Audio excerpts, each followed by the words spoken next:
Greetings. This is Sid Storm, and this will be my first episode of my State of the Alts Star Trek Online blog.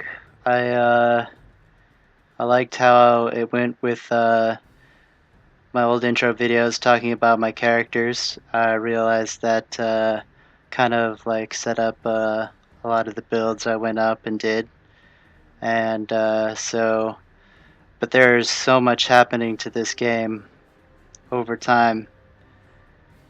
Oh man, and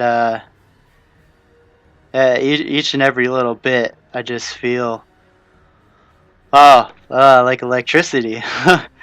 um, a lot of crazy stuff has happened in the game, and it's well, to be honest, since the last State of the Alts video I made, which won't be included in the video series playlist because that's going to be in another one. I introduced all my characters, and since then, let's see here. When was that? I think it was right after the skill point revamp, or just a little bit before. Around that time, I forget exactly when.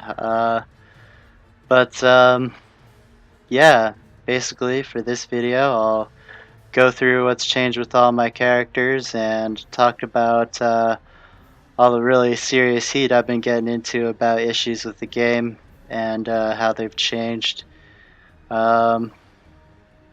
Which, like I said earlier, it's that topsy-turvy road. But it's got me going, so let me just try and get through all these characters quickly before I get to talking about the results of all my 3 Witches matches in PvP and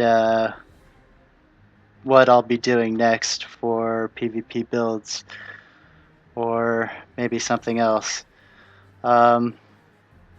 Let's get to it. There's Shen here, my Gorn. I love him. He's my Vorcha captain. Has been for some time. I had him in a Raptor at first, but then I realized I needed a Vorcha captain, and Shen is a tactical, so I always thought this thing hit hard for its time. But man, that Neckfire came quick, didn't it? Anyways, yeah, he's not level 60 yet. He's not one of my planned PvP builds yet. Maybe when a tier 6 Vorcha comes out, I'll do something like that. Maybe. I think I'm pretty excited. Well, I'm struggling with what I want to do with him still. I don't know if I want to do a Disruptor and Disruptor Torp build or a Torp build, because there are 2 green torpedoes now that are, well, usable, I'd say. They'd be fun as heck, and they'd look great on this particular ship. So right now I'm having that struggle, and maybe when the ship comes out, that'll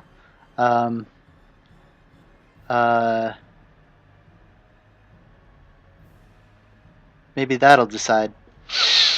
But yeah, like Shen, but yep, and the brew thingy.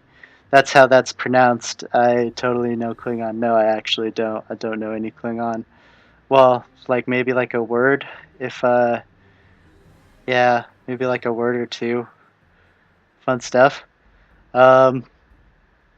Anyways, I guess I should move on. Yeah. There's Jenga here, Psi Fed. He was gonna be my Psi Celsior before the tier 6 Connie happened. Wow, major change since the last video about.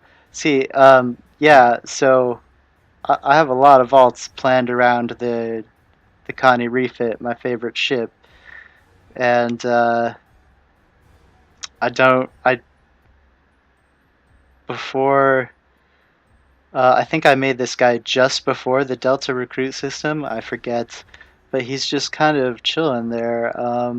He he may get deleted. I don't know. But I don't know. There are also a lot of ships that I never thought were going to get a tier 6 with a tier 6. Like maybe this guy could be my Psi Centaur captain? Maybe? Like, I don't know.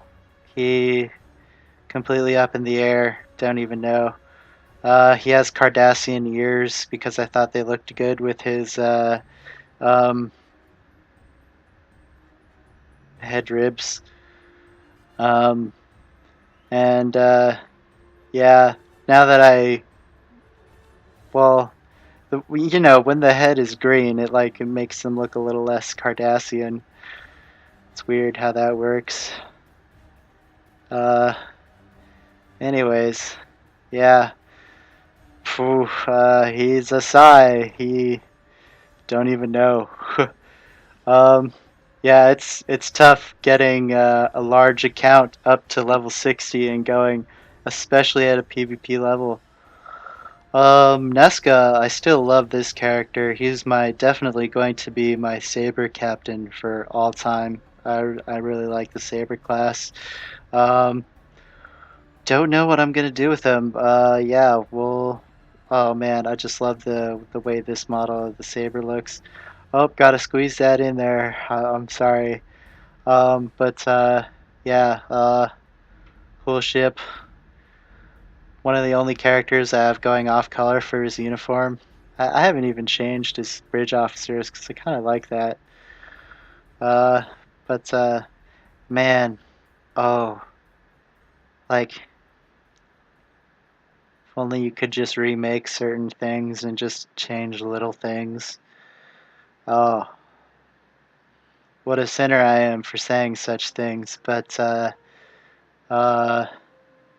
you know, well, what I the only other thing I have to say about that is you got to know that the option is open for such things in high level art. It's rough out there, but someday Nazca will be out there toughing it with the decoy. Um,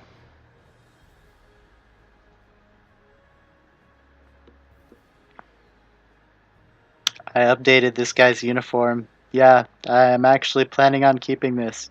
He's gonna be my tactical guy because there's some tactical stuff I like in this game, and uh, yeah. Anyways, yep. There's this ship, which I've named the Wheel. It's gonna be his ship. Someday I'll get it going. Who knows when, though.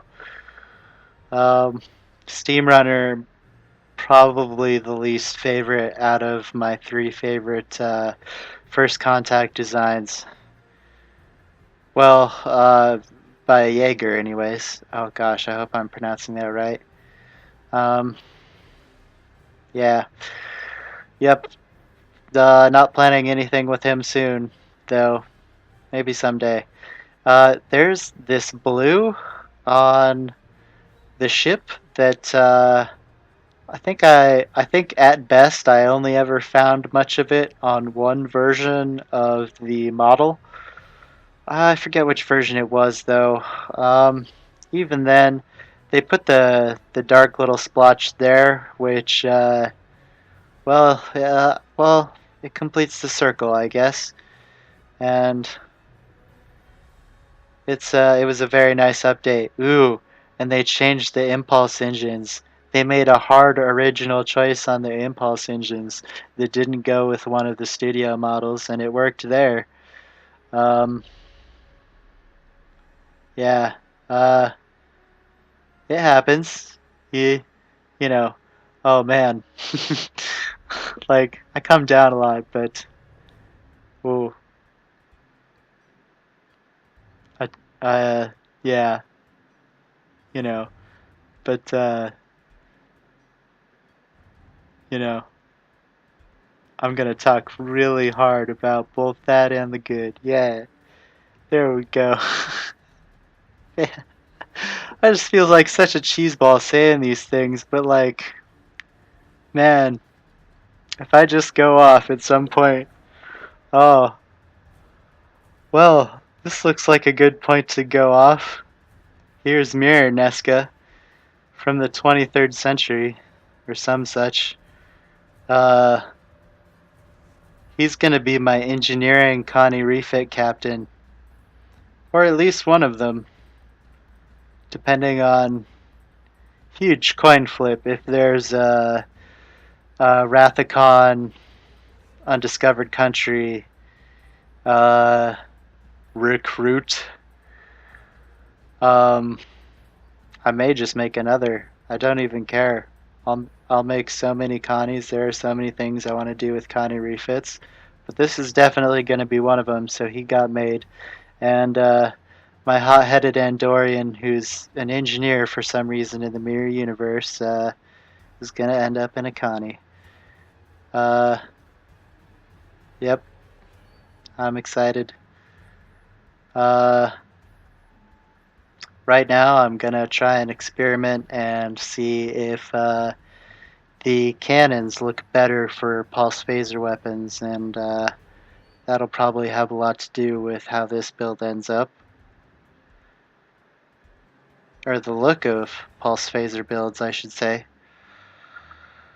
But yeah, who knows when that happened. This guy is a top contender for my next recipient of a tier 6 Connie, though. It may just be him, who knows.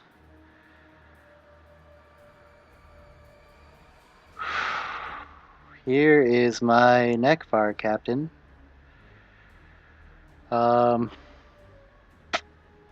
Yeah, I tried to get myself excited to do the Neckfire, and it worked a little bit, but well, it'll happen someday. We'll see.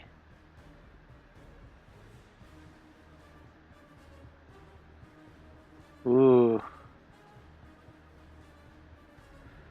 Another one of my engineers that will, I think, be ending up with a Connie refit, Ray from the new Lassoon. Um, oof, gosh, he's in it. I can't even bear to play this build right now because it's so messed up. But since we've gotten a few respec tokens, I might at some point just see how rough it is uh, compared to my tier 6 Connie and Katingas. I just don't know if I can though. I just probably won't make it. There's a special thing that I have planned for Ray. He was my first Federation engineer. No, was he? Or was that Mersh? I can't remember. No, Mersh was my first Federation engineer. But yeah, this guy was either going to be an Excelsior captain or a High Hopes Connie captain from the very start. And actually, he was going to be my more TOS flavored Connie captain, just in case. But things went really well in that regard. So yeah, he'll be doing what I love best. Or he'll be just messing around in Excelsior. I do like the Excelsior. And like, let's say if a fleet mechanic ever got added, like a fleet combat mechanic got added, I would totally have some Excelsiors in a TMP flavored fleet. and I have multiple characters planned for Connie's. And in my last videos about my mains and alts, I struggled with what I was going to do with all of them if, you know, we didn't get, like, say, the ability to make old characters into new recruit system characters.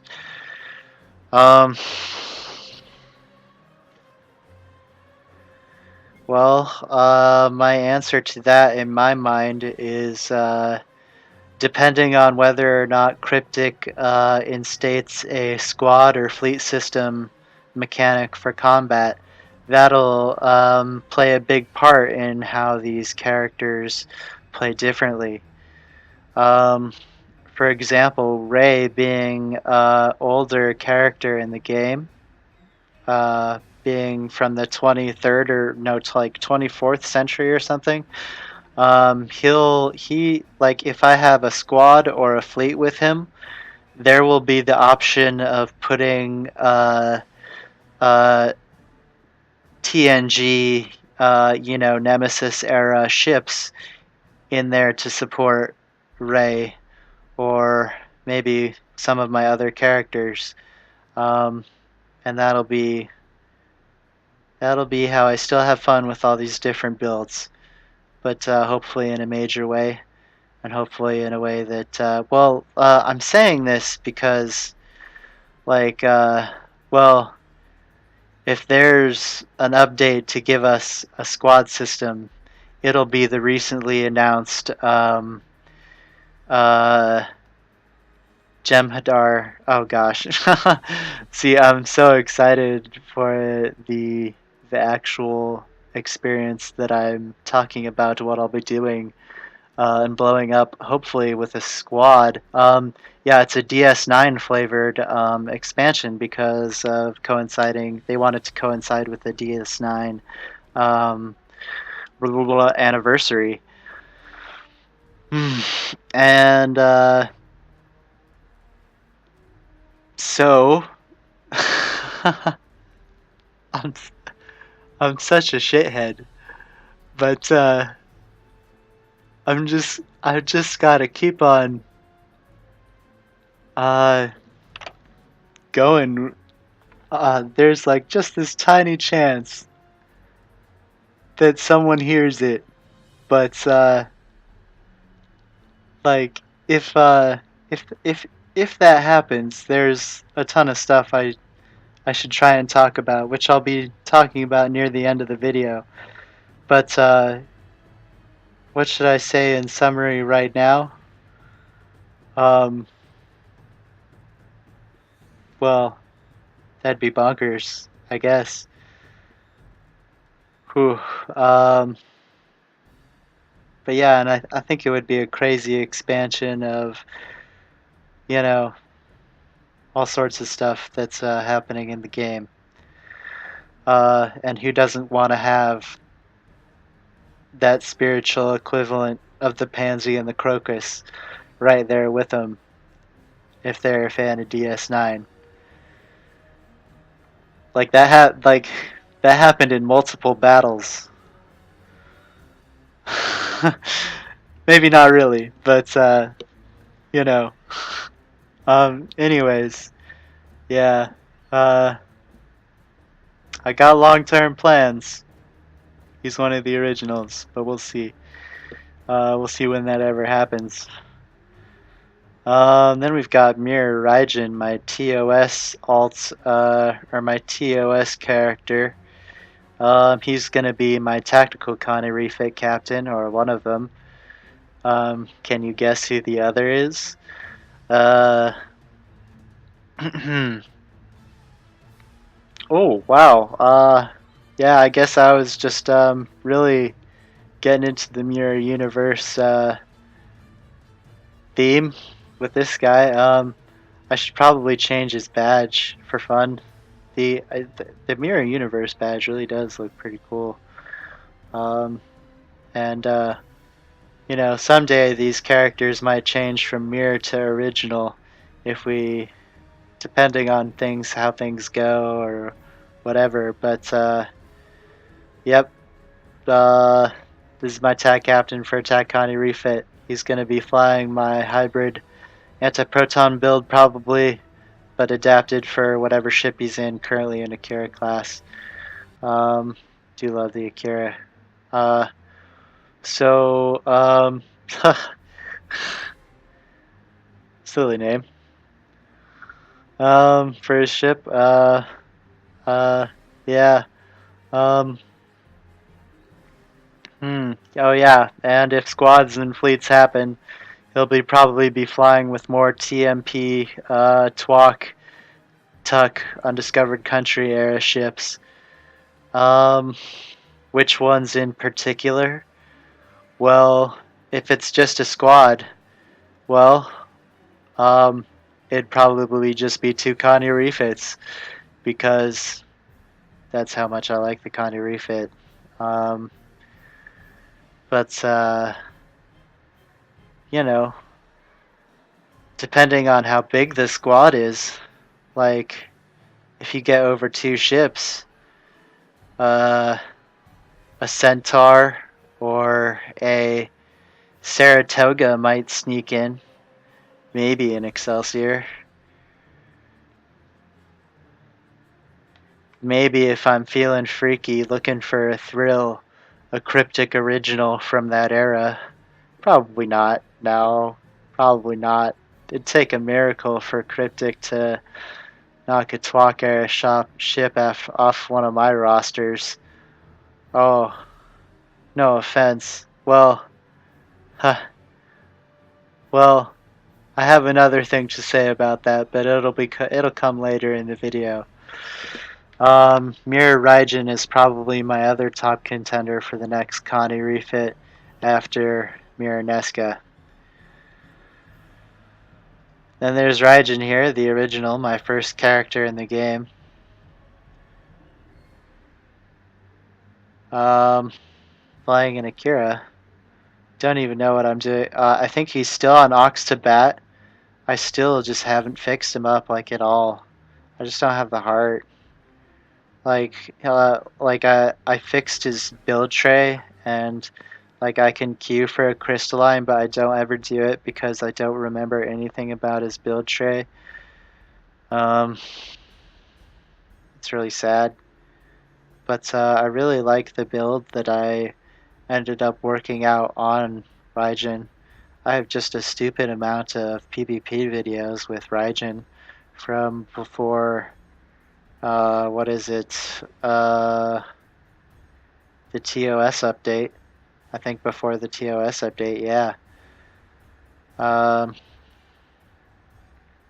good news on his build is that the crystalline energy anti-proton torpedo finally has all its mods, I think. The bad news is that his epic gold level Klingon adapted or Mako adapted engines, combat engines, impulse engines are not, they don't have the proper gold mod. They're still stuck with the second sector space speed boost mod. Sector space, a fun place to talk about and be. Yeah, what else can I say? I feel like I should. Oh yeah, I guess this guy would have a possibility of having TNG ships, like I guess the Akira class in his squads or fleet. Definitely in his fleet he would have a few Akiras. I'd probably try and I'd like put out a token effort to make his fleet look like a DS9 Dominion War era fleet that was being led by some admiral who just had like the sweetest fucking grip of Connies you'd ever seen. Like with all the latest stuff, just sleepers to the core. Man. Oh, I could get really weird with Rajan's fleet. Man, but systems like that really threaten toaster performance. Um, man,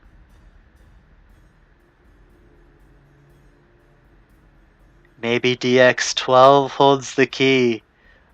I don't know. Uh, I wish I could help. I actually applied to Cryptic once, but they didn't take me. So that's completely understandable. I probably said this once before. I'm too weird, and I've gone too far with the videos. But you know, I still. Oh, I want to try and help. Try. Oh man, I just. Ooh, you know, some. Yeah, it also just feels good to talk about the stuff that feels good. You know, the world's a pretty messed up place today. But hey, the original character. Maybe too many memories coming back here. Whew, time to move on. Gosh. Whew. Well, and here we have it. The first of my Three Witches builds. Got really into making the Three Witches. Um, hmm. Made a little chant for them. But that was weird. Uh, but hey, they were fun builds, man. Cause I just took off all my restraints and was like, I'm gonna be the biggest dick I can let myself be with these three builds. And well, um, the results were mixed. um, but I had fun for sure. I had so much fun. Um, hmm. What were the Three Witches builds? Oh, I should have said at the beginning of the video. That was probably the thing I forgot to say at the beginning of the video. The Three Witches were three builds I made to try and get revenge on all the Sci spammers in Star Trek Online's PvP uh, ecosystem. Um, Psi is just so powerful, in my opinion. And I thought that if I made builds focused in such regards that I could take anyone out and win games with pure offensive, multi-layered build philosophy. You debuff them, you do high damage. That's what I tried to do with the Three Witches. Torpedoes were a major part of that, of all various sorts. This was my first Disruptor Energy Torpedo build. Has that torpedo been nerfed much? I don't know, Cryptic. Why don't you go fucking check it out? Shit. Fuck. I haven't even upgraded. On this character, I had the torpedo at gold. I really love the Mo guy. Gotta love Mo guys. Ooh. Uh, man. Imagine squads of Mo guys. Oh man. And then all my Mo guy builds would get just whatever the heck I wanted for Romulan ships. Let me just say what's happened. Well, for one thing, in Romulan ship design, the Tier 6 Romulan Bird of Prey, modeled after the original BOP, the original with the Romulan commander, Mark Leonard, I think was his actor's name. They did a really popular thing from soft cannon and fan design of modernized bops or later era birds of prey. They gave it a huge forward weapon launcher, just blunt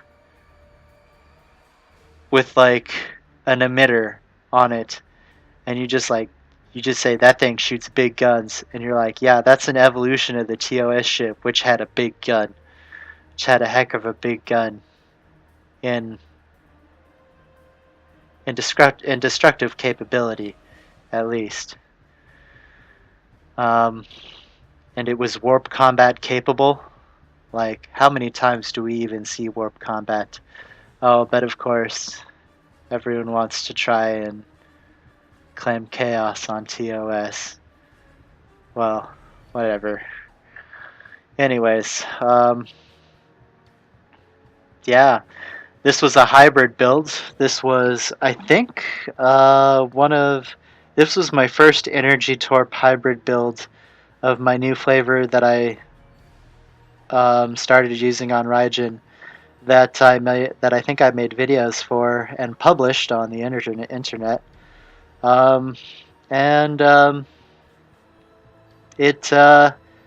To be honest, it probably got the most flattering comment I got and most flattering reaction I got, but I'll talk more about the overall effect and reaction to and inaction of the three witches once I've gone through the three of them on this list, which will only be happening at the end of the list. But man, had a blast with the point.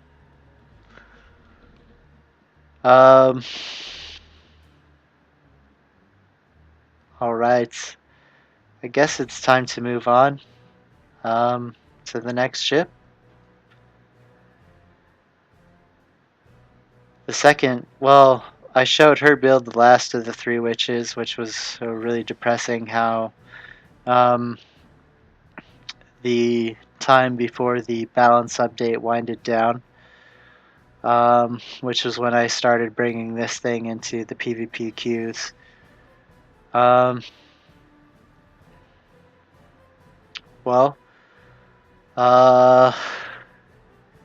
This build had a lot of lofty goals and it fell pretty much flat on its face because ultimately the three of the three witches weren't tanky enough. They didn't have the survivability they needed, which was, well, I'll talk about that more later. But oh, I wanted this build to be a thing so bad. I wanted to make people talk. But didn't, I don't know if it really happened. I wanted it to be the final like cherry on top for the three witches. And now after the balance update, like Ladislav, the character before it, you've probably noticed a serious change in my tone. These characters are basically like dead. Their build style has been rendered non-functional by the major balance update that's happened with the what a lot of people will probably maybe halfway likely end up calling the PvP season, the season with competitive marks and competitive PvE. And I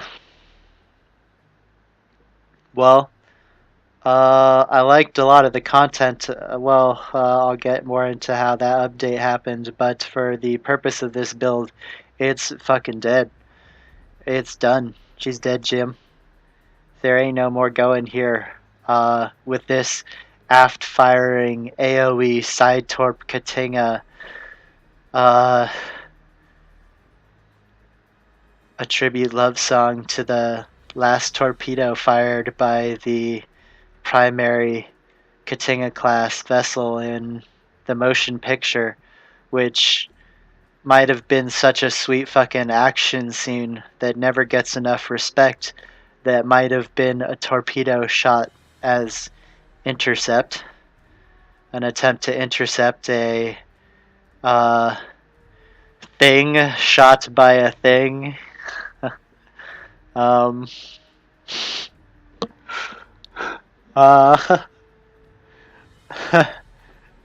fuck. Ooh, I think I'm man, these builds get my blood pressure high again. Thinking about them. Ooh, maybe. Trying to be sillier than I should. I shouldn't be talking so much about video games. I'm really not the most learned player. Like, I haven't played as many video games as you should be to talk about them. Like, I'm gonna try and talk about them. And I just haven't played as many. Over time, I hope that changes. Oh, and I can't wait to catalog that journey. Oh, it's gonna... Oh, man. Oh, exploring for history, hopefully, maybe. Gosh, that's lofty, though. That's too... Yeah, that's probably too lofty. I'm gonna try and have fun, and then I'll try and do what I can to be real in the real world too. And the three witches are the biggest failing of the game to my heart right now. They combined a lot of abilities. You could say it's played a large part in balance changes of the game. Builds that were what I thought to be almost supreme, if not supreme, becoming supreme, if not supreme. I've been trying to grow my influx of PvP material from other fleets and chatter from not other fleets, but other players, just everything that I can suck up. I try to keep the chat channels open, though not recorded. I try to, or I should, and I should try more diligently too. But I try to keep my ears open, and I go looking out for those people. Not as much as I should, but it takes a lot of time to play this game and get what I need in this game. So, wow, what a time to drop that little part in there. Oh, the three witches still fighting for a better game. Have they been successful? Ooh, I'll talk about that more later. For now, this aft-firing torpedo Sci spamming puppy is being put to rest. Sorry. Oh, it was good fun while it lasted. Yeah. Fun times. And now we're getting into the builds that I will be trying to finish and make footage of. I'm getting close to having the funds needed to finally get myself a proper streaming computer. Videos at least. If I don't hit 4K 60 FPS with this baby I'm saving up for, that is going to be whack, but that's my goal. I'm probably going to open some sort of support platform, Patreon or something, because this game is expensive and trying to do a lot with it, hopefully, as these videos will show. If you're a Star Trek fan, you just might find interest in all these ships being flown in a PvP environment. Yeah, these next 1, 2, 3, 4, 5, 6 builds will be the next 6 builds I'll be trying to put footage of. 2 of them are borderline complete. The rest have a sizable chunk of grinding to go. Let's get through them. My first Romulan, my tactical Romulan, my Mogai tactical captain, my favorite ship with the captain that aligns with its what is my impression of its ship design purpose the most.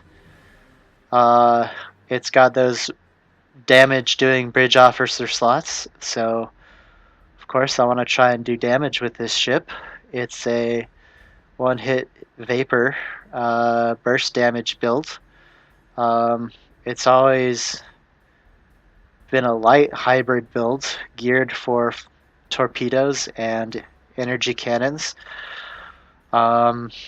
Now that the Disruptor Energy Torp is out, I'm switching it to the Disruptor Energy Torp instead of the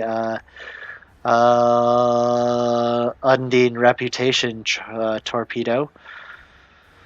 I use the Torp in spread because if you can AoE in PvP, why not? And this is, dare I say, the sexiest ship for torpedo spreads? I don't know. I think it may be. It's if people fight me over it, they're gonna fight me over it with the Sovereign. Probably definitely the Galaxy class. And maybe because them pods, those eternal pods, the history and lineage of the pod, which goes back to the Connie Refit originally. Yeah, Reliant fans will try and tell you the torpedo pod or the weapons pod comes from the Reliant, but that's not true. It comes from the Enterprise, the Constitution Refit, which did it first on screen. Ooh, it was a whole new ship. Ooh. Oh my gosh. Sorry, thinking about the Connie Refit, it does things to me. Well, things I must heed. Things I must heed. Anyways, yeah, that's, so maybe you could, say the Connie Refit, but, yeah, I'm probably just trying to make excuses for using Torp spread on all my Connie Refits, which is so uncanon-like. And when I'm flying that Connie Refit, I feel every deviation from the mold, or I try to. Does the awareness ever go? I don't think so. But yeah, as you can see, I really do like the Mogai. I'm not just a TOS freak. I swear. I swear.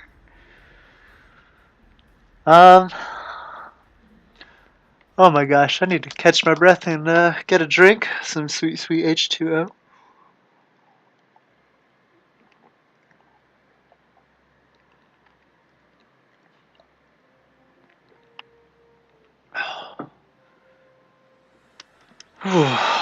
That's the spot that needed it right there. Thank goodness. Oh, and I even have gold gear on this baby. But not the torpedo. But that torpedo is high on my list of priorities. I can feel it lasting with this build. But let's talk about one thing that you won't be seeing on this tier 6 ship. That will be a heavy weapon or experimental weapon. As my tactical Mogai, I'm very serious about how I play this ship. All the weapons on this ship will be green. I'm so into it. It will be up to color cannon on my personal cannon scale, I think. Oh yeah, it's oh, this is even, this one has this is my Lobby build to boot. Yep, I'm excited to put this one on camera. It's, oh, well, I guess you could say this is my one ship that's moderately close to being finished. And that's because I have all the bridge off. Oh, excuse me. I have all the bridge officers for it already. Yep, yep. I've, I'm in it. um, the final name for this ship, which I've settled on, is the Voxy. That's how I'm gonna pronounce this guy or girl, and uh, that's because of the Dederadex, or however the heck you say that, and it's just hopefully gonna be one long repeating thing with that. Um, yep. Uh, love this build. Probably just the tiniest bit more. Oh yeah, but basically I'm just missing some fleet stuff from this build, and I'll have and well, okay, actually, this is Star Trek Online. It's easier to spiritually say how much I feel I am, how close I am to finishing something, than for it to actually be done and be at the highest level it can be with my even just personal choices and feelings involved with the build. Uh, Gosh, yeah. Well, it's getting heavy because these builds are how I'm playing the game as it is now, and they're in it. Uh, my first Klingon, my Klingon Engineer, my eternal Katinga captain forever. But hey, if we ever get like, say, TMP, TWAC, TUC recruits, that would be a heck of a time for Klingon recruits as well. And if Romulan snuck in there, that would just be, well, I wouldn't know what to feel about that. Um, I mean, if it happened, it happened. Uh, Anyways, yep. Like I said, probably when I talked about him the first time, I'm with this character. He's with me. He's my Katinga captain. Even though the ship, oh gosh, no, t no, the ship team. Okay, the ship team are gods. They're they are. Oh no, and everyone involved with making ships are legends. Uh, but yeah, I tried to be fairly canon with this build. How could I say this is canon? I could say it's like, what would be less than color canon? I don't know. Soft?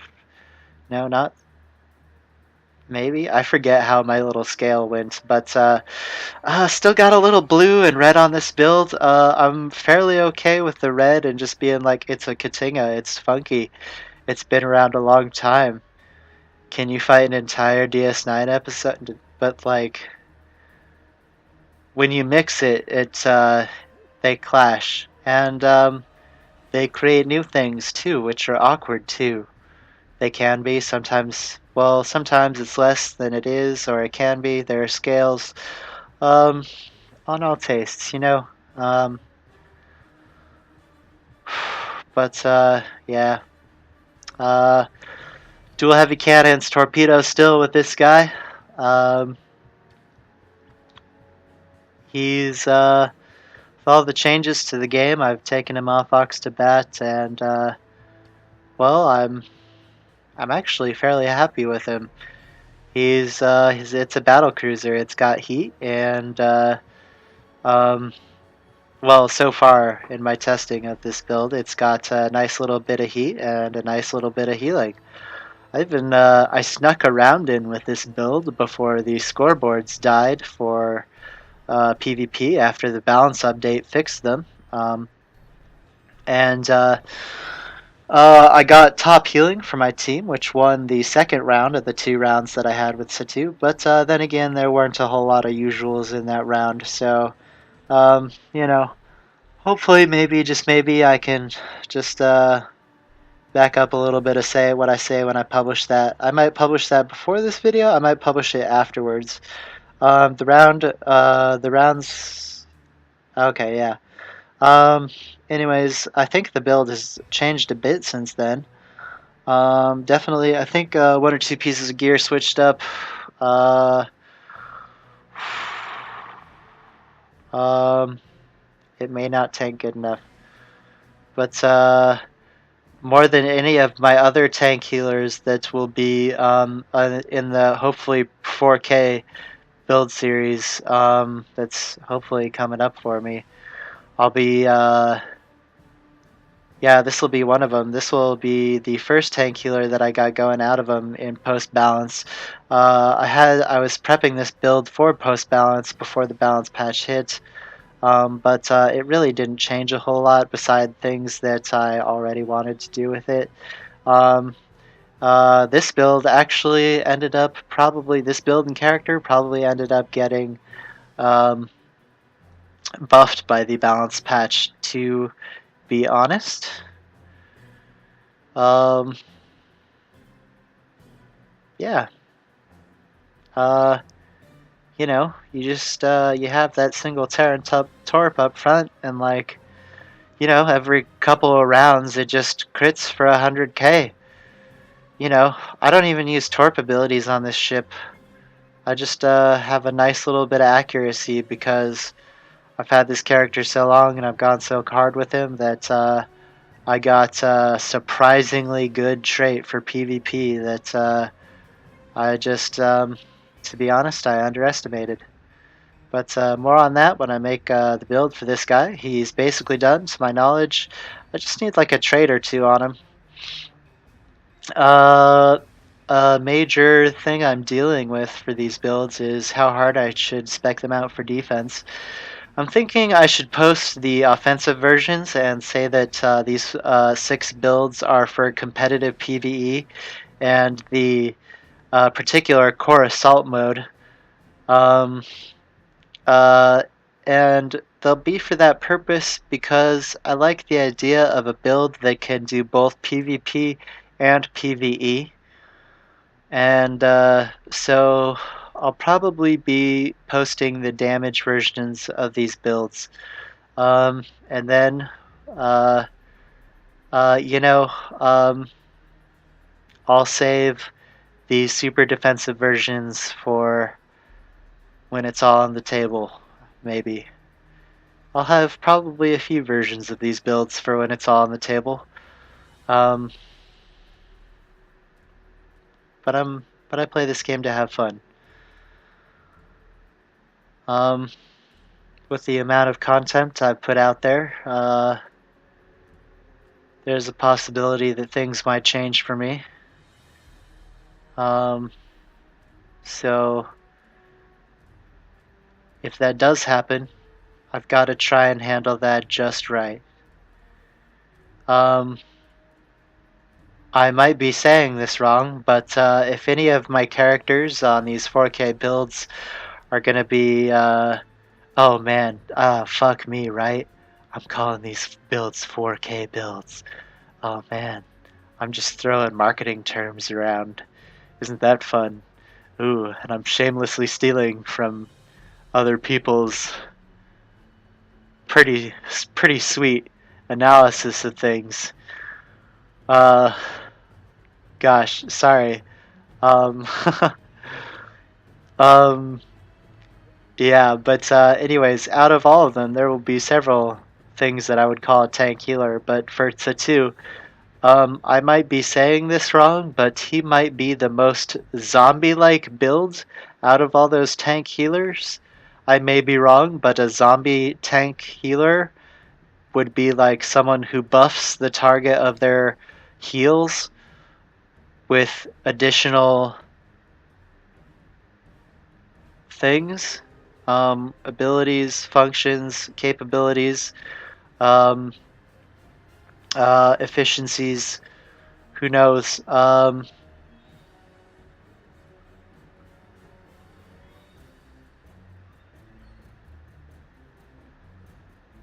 Ooh, Engineer has changed a lot with the balance update. It's gotten a lot better, but you know, uh, I still have my little gripes because so much changed with the balance update near the end of the video. But before a few whimsical things, I'll be talking about the updates as they happened and their effect on all these characters.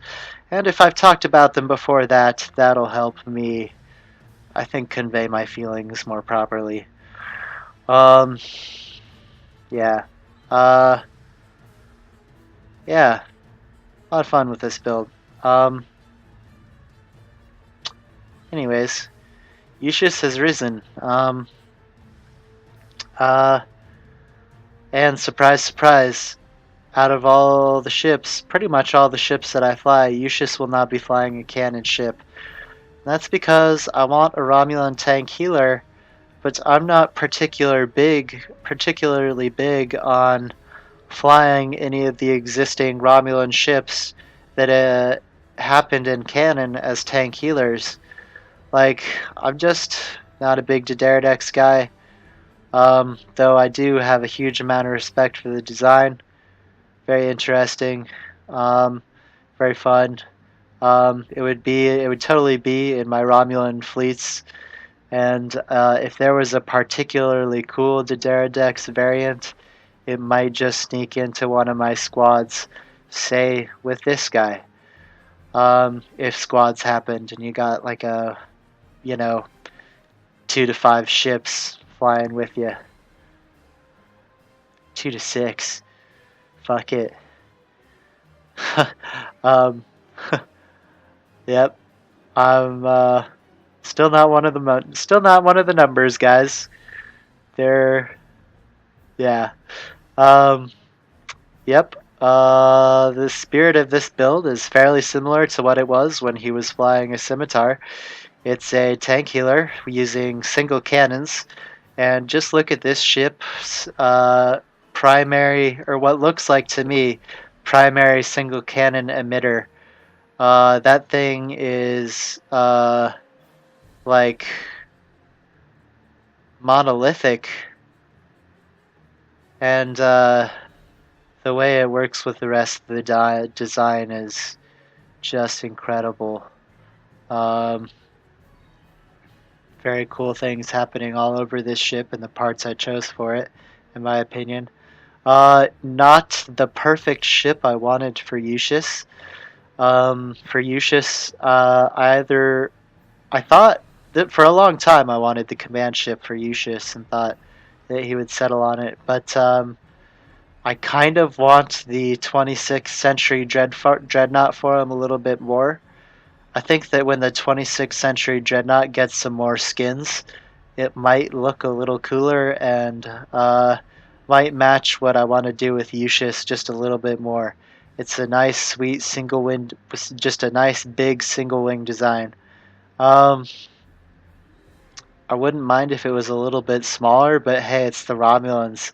If there's anyone I'll get a stupidly huge ship with, like legitimately just stupid, it'll be, well, maybe I shouldn't say that concretely. You might be able to say that the Mo guy is stupidly wide.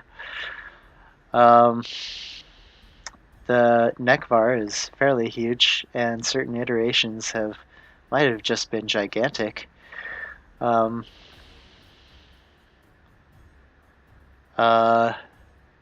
Hey, you know what?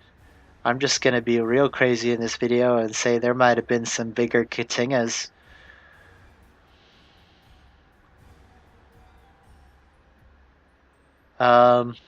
Anyways, yeah, it's a tank healer. It uses single cannons that are green, cause, there's a little, I lost a 5th weapon slot on my front end, so I switched from a single cannon to the, what was it? The Undine Reputation's heavy single cannon. And I did that because it's a heavy single cannon and it has a big, heavy looking energy display that makes it look cooler coming out of forward looking energy arrays. More so than turrets anyways.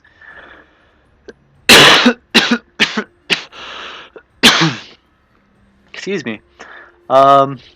So it's a Psi control thing, which I'm kind of not really cool with, but I did it anyways for this build, and I put the console on for the Undine weapon set in there too because it's kind of okay for tanking and PvP damage. Um, and plus, the bonus is nice. Well, the bonus is multi-layered, but disruptor damage too is good. I feel like that kind of helped me deal with the loss of a forward weapon slot. It was the hard choice an old school Romulan had to make. Okay, don't judge me. Um. Anyways, the Lenseni flies on. It's a pretty fucking cool looking ship. I wonder if you can guess why I chose the particular nacelles I chose for it. Um, he's getting there. Fairly well. He might be one of the last ones though. Um, yeah. Basically, I needed all the drain traits for the other ships you're about to see, and that ended up getting me the Romulan command ship. So I just I took the balance update boon for cannons, and I said, hey, why not do some single cannon nonsense? And it's to be honest, it has impressed me so far. This should be a much more tanky, healery ship than the old tier 5 scimitar was for Ushis. Looks pretty cool. Fun times. Ushis has the second best gear set that I would consider high quality for a tank healer. There's only one better gear set that I would consider better for a tank healer with the current overall exactly right now, just after 13.5 hit, August 17th, they just nerfed shield drain stuff again after nerfing the shield drain Torp from the story mission specifically 2017 today, season 13.5 current.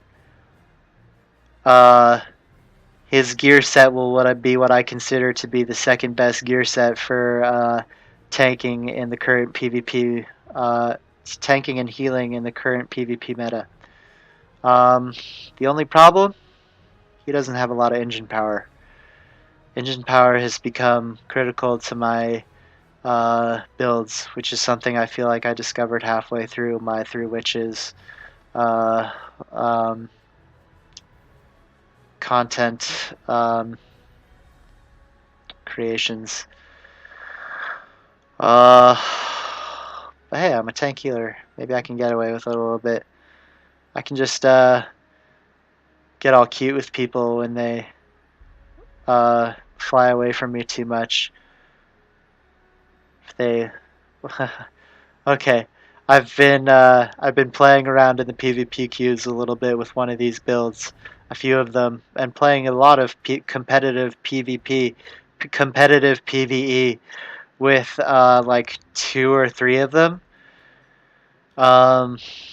Yeah, so maybe their ripples are already being felt. If I am putting myself out there with any sort of success. And gosh, I can't. Okay, so in like some ways, I've gotten such good reactions that make me feel so good that I just can't stop talking about it. I'm sorry. And there are things in the game that have happened that are so good that I let the good feelings take over control of my speech as well. Feels good. Yeah. Um, Who knows what's really happening though, man? Shit's crazy. But let's keep going. Yeah, I bet Cryptic. If anyone on Cryptic really follows, I bet they didn't expect to see this ship. Especially with how much uh, I talk about ships in the game. Oh man. Wow, talk about getting hit by a brick. Um, I did not think I would be. So the Tier 6 Connie happened, and officially in my heart, a bunch of my captains became Tier 6 Connie captains. I was like, who are going to play all these other ships that I like? What's going to happen if all these other ships that I love become Tier 6 and hit the end game? And my favorite little ship of the TMP Twalk Tuck era is now at Tier 6, the Centaur. Wow, I don't know if I talk as much as I should have the last videos about the Centaur class, but that the first Star Trek Online footage I watched was, I think, on a certain website that's very popular for giving out certain numbers. I think their footage, and I absorbed a lot of information there. I'll just say that. But anyways, yeah, if there's any sort of resource competition in making fleets or squads, you're definitely going to see this ship in my squads or fleets. If there's unique bonuses to using certain ships in certain ways, as the current balance fairly, somewhat solidly lends itself to my hope and the potential of believing we're basically there in a couple of ways. But more on that. Yeah, that content seasonal update. I'm getting so close to it. But anyways, I've had a blast making this build, and this build ended up being the rough draft for my Pure Sci Torp Maiden build, which I've had at the back of my head for a long time. Basically, if there's a Tuck TMP Twalk recruit update, basically this is what I had planned for it in a way. On my Sci Connie Refit captain, I would have done a combination of torpedoes and shield drain. With shield drain, so basically a Sci-Torp build with shield, a Sci-Torp cruiser, as I loved saying during my 3 Torp builds, or my 3 Witches builds. Basically, I don't know if it's great, but the game has a lot of synergy between drain and other things right now, and you can really fuck it up and abuse it with well, pretty much anything at the game currently. But that's because of how high you can get your drain stat specifically. I don't try to get my drain above like, say, I would be satisfied perfectly by a drain anywhere below 500, and on most of my builds my drain doesn't get above 300. But anyways, this is an engineer. So on this ship that used to be called the Heady Pass, on its previous incarnations as Excelsiors and Sovereign class ships, I've now called it the Heady Pass for laughs, basically. More on that later. The Heady Pass is an engineer with the rough draft of my Pure Sci Torp Maiden build, and I didn't say the pure part before because These will be good-hearted PvP builds that are designed to do damage in ways that don't break the game, in my opinion. But still do damage, and hopefully still get those wins. And I'm still fucking butthurt about all those Sci spammers, and I still see them as the top of the game currently, in the meta. So there will be special elements of that added into my Pure Torp Maidens, which this guy is kind of sort of one of them. He was one of the first after the bounce, it was like, alright, what's all the stuff I'm going to do? And the Tier 6 Miranda happened, the Tier 6 Reliant happened, the Tier 6 Saratoga happened, the Tier 6 fucking... I can't even remember its name. It's supposed to be dead. Most hilarious ship that ever happened to the TWAC TMP Tuck TOS era, the Soyuz class. The fucking Soyuz class is in the game. I am so confused and elated about what's happening with ships at the highest level, but for like introduction into the game. And like, oh man, like on one half it's fucking incredible to be an early Star Trek fan right now. And on the other hand, the game is in fucking chaos. But anyways, more on that later. This ship had an element of speed taking in it from the start, but since it's also Torp, it's got some weirdness in it too. It's not as tanky as it should be, and I just rely on the ship's speed in turn to make up for that, and for a unique element to its build. Unlike the Tier 6 Connie Refit, the Tier 6 Miranda is a 4-4 ship with its weapon slots, 4 front, 4 aft. This means that I basically have to put torps on my aft with this ship in order to make it fully functional. And why not, with the way Torp build synergy works right now with the game on gear. So, I went quantums in the front and photons in the back. I did that because, you know, a later upgraded ship would hopefully have quantum torpedoes. You know, if some hot fuck was piloting it, or it was the end of the war and there was a proliferation of high-grade weaponry.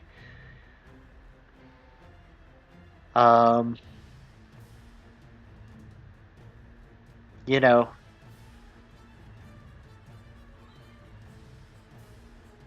let's take the actual canon of the show, the first time this ship appeared, and say, what would Starfleet do if they realized they could get Benjamin Sisko and the captain of the USS Centaur to like talk about their experience on a certain mission after the war?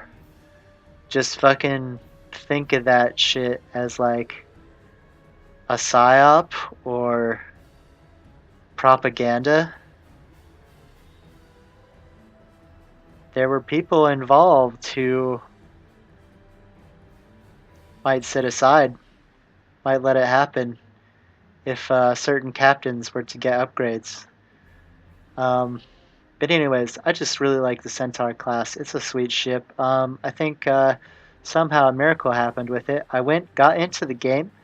I flew this thing right up against a Miranda, and to my absolute delight and joy, found out that this thing is probably scaled to an Excelsior in size. The weapons pod on this thing is much bigger than the weapons pod on a Miranda class ship, and it's basically a backwards weapons pod from a Miranda. So, personally, I think the ship, okay, so I can't help but just splurge out about Star Trek canon because these were the videos that get the most views for me almost for some reason, so whatever. I'm just going to talk about my plans, get it into my system, get it going, and yeah.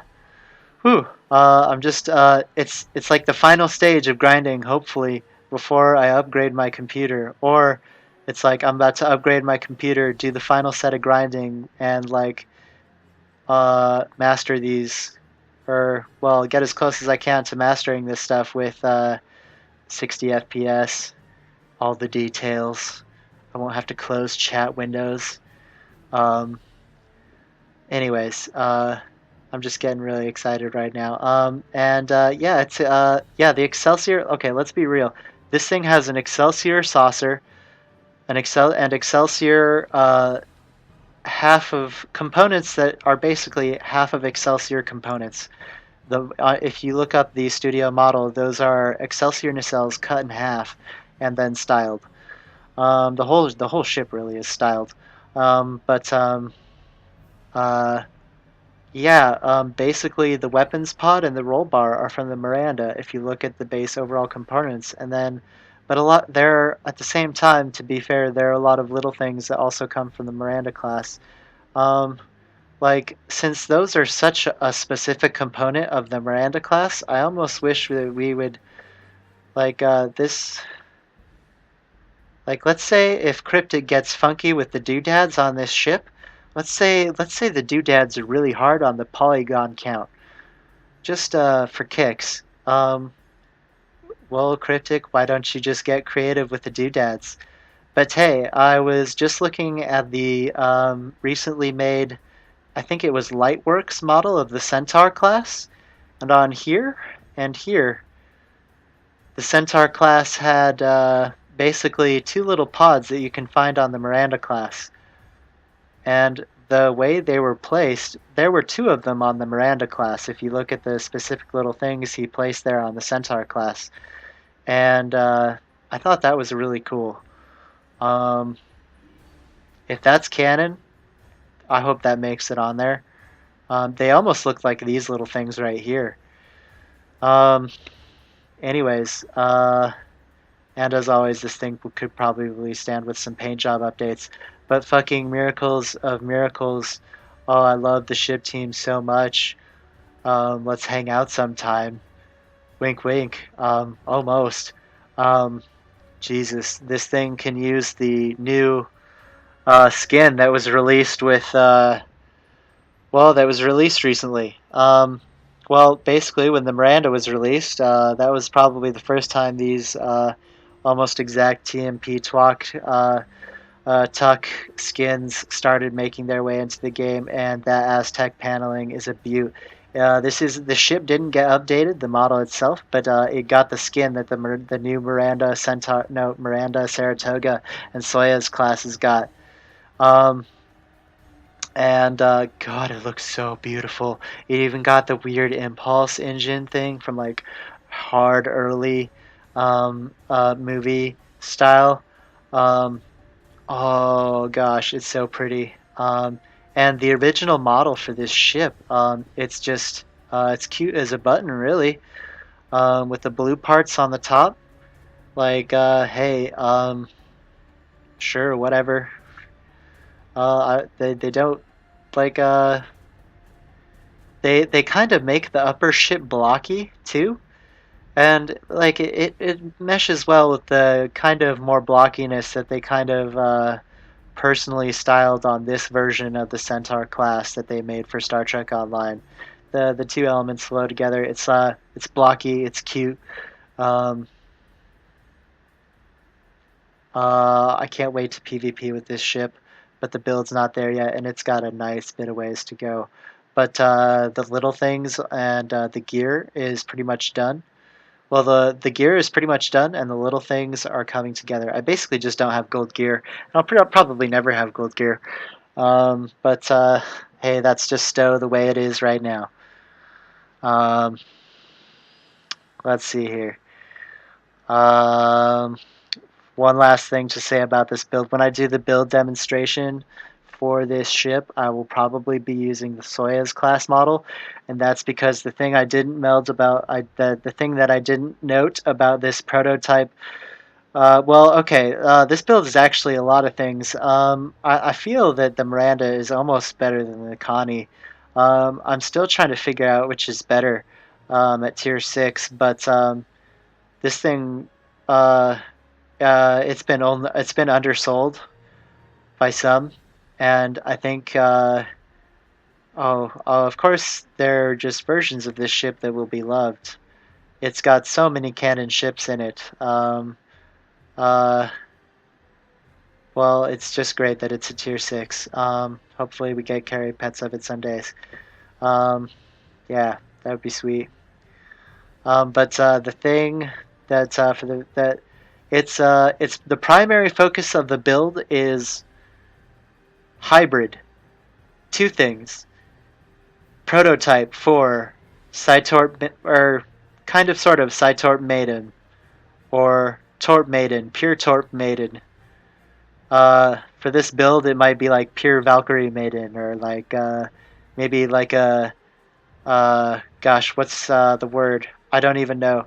Um, but anyways, uh, yeah, and then the other half is tank healing. Um, but then this build has a thing that I can't help but put on the build because I just love to do it. I did when I first started using Ray's finished PvP build with the Excelsior. It was a brace for impact ramming speed build. I would try to bait people into giving me brace for impact and ramming speed, and I would activate a bunch of synchronized buffs and ram them with a higher chance of survival. Cryptic released a specific DOF that made this a lot easier, and now you can include this element into builds with just one duty officer. And for my build demonstration video, I'll be using the Soyuz class model, and I'll be using this DOF, and this DOF will be a permanent fixture on this build, even as a Centaur class. But for kicks and hilarity, and the USS Hedipast and US and Mersh, who I imagined as a bit of a something of a happenstance goofball. Um, having so much fun with this build, and I can't wait to finish it and play it in like hard PvP for fun with the Soyuz model. Like, no, just think of the weapon that would make if it worked on anyone. That would be terrifying. My first Fed engineer that I ever made. I'm pumped. Oh, and finally, as an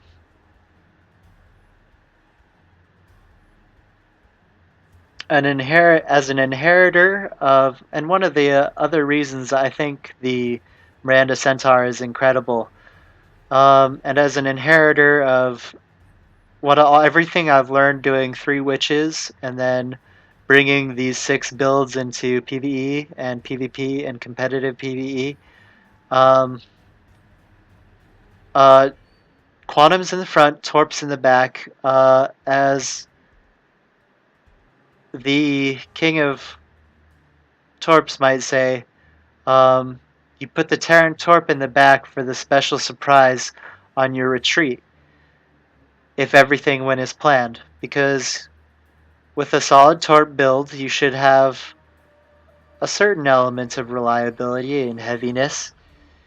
PvP is hard these days. It's hardcore. Yeah, sure, some things have changed, some terrible things have left. But, I don't know if the skill did, and it might be coming at us even harder and better. But more at that at the end of the video. The Drain Torp, a unique quantum crafted torpedo, and the Iconian torpedo. The Terran Torp and the Gravity Torp. No gravity, or wait, do I have the gravity? Or do I have the gravity torpedo cannons beam hybrid thing on this?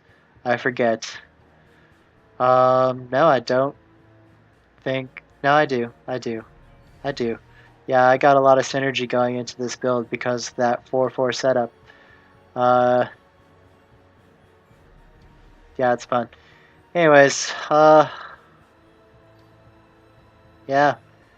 The biggest surprise to me out of everything was with the huge character shift that came from all of my characters. Oh God, is my mic on? Please tell me my mic is on. I'm so far in this. Oh, it's on. Ooh, yeah, my first Psi, my Fed Psi, Malarwi. Hopefully she's going places.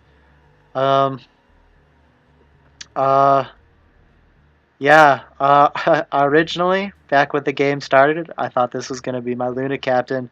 I think the Luna class is nice, but I don't know if I really want to have a captain of it, considering how crazy this game is getting. And, yeah, so with a bunch of people migrating to Connie's, I need some real Akira captains. And what better than a 24th century captain than to make one of my Akira captains? Uh, there's a lot of synergy between Drain and Torpedo right now, and I think the Akira class is at the absolute forefront of it all. Two of the Akira consoles are incredibly solid, and if there's an I win button, I think this is one of the ships that has very close to access to it. And my Torp Maiden build will be a huge part of that, or it will be that on this Akira class. I'm very excited, and this was the absolute last character I thought I was going to be making before I perhaps start to move on to other games in a more serious fashion. If, like, say, if they catch some viewers. I get controversy views. I totally get those controversy views. Maybe I don't know. I don't know what's going on anymore. But anyways, Torp is so synergistic right now, and it's like what I would consider a solid thing to do with all my Psi characters. So, because I think it's like a fairly solid way, like a decent, honorable way of playing the game. Maybe I'll get into that with other videos.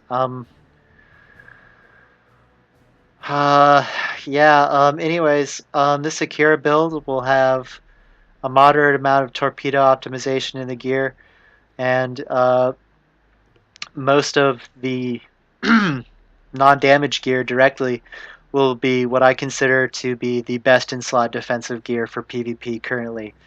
I mentioned this early with Ushis. This gear on this ship will be the best gear in each slot that I can possibly imagine, except for a couple of damage consoles that I've added because I want to do hot shit damage with this build. It's a fucking Akira. Fuck yeah. Yeah. But I'm also, depending on how the content creation for my other builds in 4K goes, I may spec this character a lot more defensively in the characterization trait sense. Yep,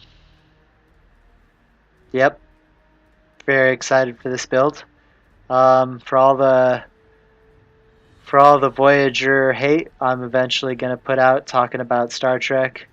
And there's actually a thing that may make me reconsider my position on Voyager, but I'm probably never going to speak on that because, like, hopefully someday some chick will make me watch Star Trek Voyager with her or something. Man, I don't know. Someone cute. Anyways,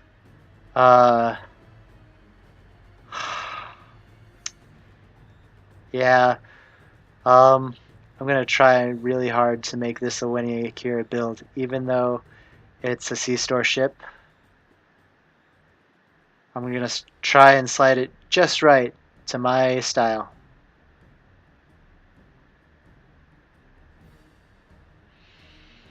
Because, well,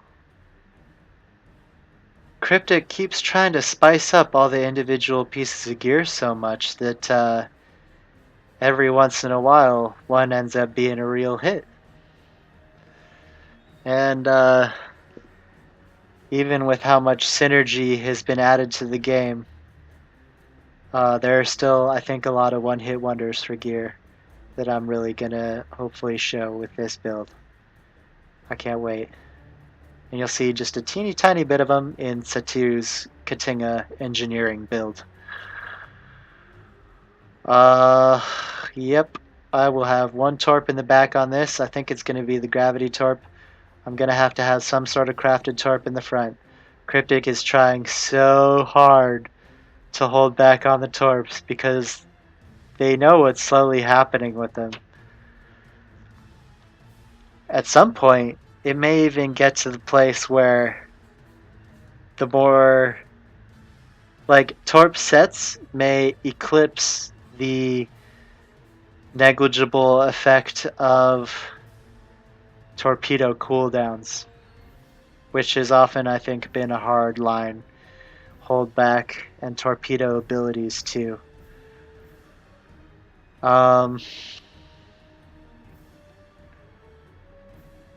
Yeah. Oh man, I can't wait to see how this happens. Shield Drain was a secondary gold of my original build with Malarwi. With Malarwi, I wanted to do sensor type stuff and Shield Drain. Use Tetrion weapons and Scramble Sensors was my favorite. And though for most of the time with her, I didn't use the Scramble Sensors DOF. I don't know if I ever PvP'd with that. Maybe just like less than 10 times, I'm sure. With this particular character. Anyways, yeah, but you know, on side characters, yeah, I really like the idea of Shield Drain. I don't mind the weird blue stuff exploding all around my ship. And blue is a heck of a color for Fed ships. And you know, it can even change color for overwhelming assault. Ooh, wow, pulling things out of the library there sometimes. Yeah, man, there's a lot of names for stuff in this game now. Anyways, yeah, I should probably change the name of this ship. I don't know what I'm going to call it. This is just the Tier 6 version, not the Tier 6 Fleet version. Probably, it'll definitely be after a place. Who knows where. Maybe the first one I get suggested.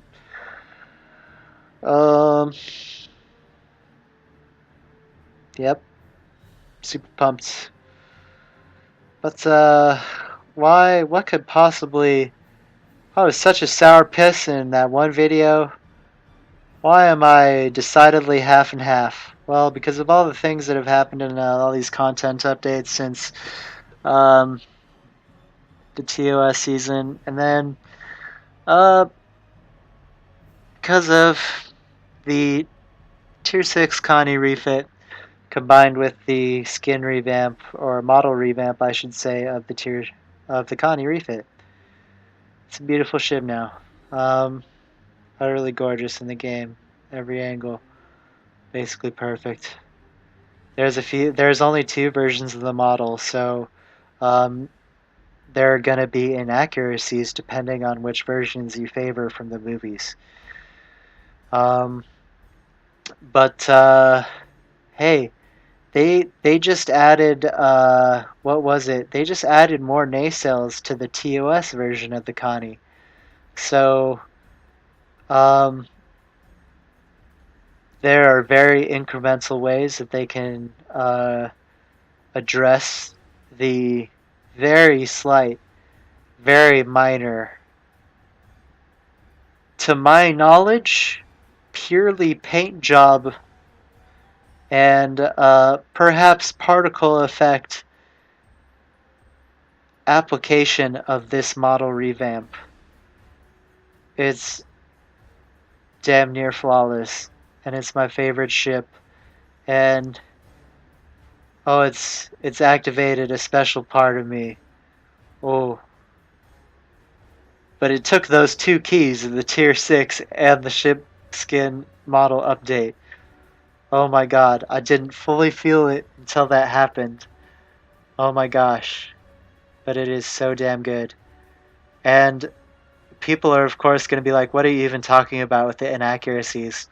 Okay, I don't know if this gold stuff was on the Undiscovered Country model. Then again, the Undiscovered Country model had a lot of the, what was it, 1 foot model or something for the movie. So, I feel like the stuff on top of the saucer might be right, but maybe we've got the shine wrong or the color wrong by just a little bit, or maybe it wasn't the stuff on the bottom of the model with the maybe sensor pod and area near deflector and thingies that you saw the Lightworks transplant from the Miranda class to the Centaur class. You can kind of see them here too. These thingies. There were 2 of them on the Miranda Centaur class. There are 3 of them on the Connie Refit. Yeah. I'm upgrading to a multi-core processor computer, hopefully. Anyways.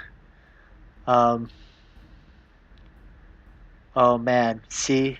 Okay, this ship wants to make me flex. Okay? These 2 things and kind of sort of everything that's happened to the game.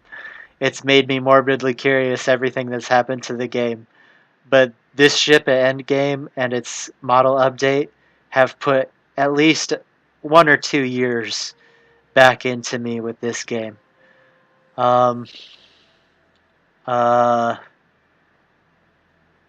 This build, I think it's actually done. Like, I have like 1 more thing I need with Satu for his offensive version. I think the offensive version of this build is just done. I could make it very soon. By the way, this, what is this build even? Fuck. Oh, yeah, this shit messes me up. Yeah, this is basically the perfection of my pure Torp Maiden build. It's side torpedoes as hard as I can go and shield drain. And just the tiniest little sprinkling of energy drain. Because the quantum phase torpedo makes it so easy to be bad. So I just do it. That's your fault, Cryptic. That's totally you. I can't stop myself if I try to be powerful with this ship. Try to make it as good as I can in the most purpose-built way that I can, even despite my previous attempts getting utterly crushed and put into the garbage compactor.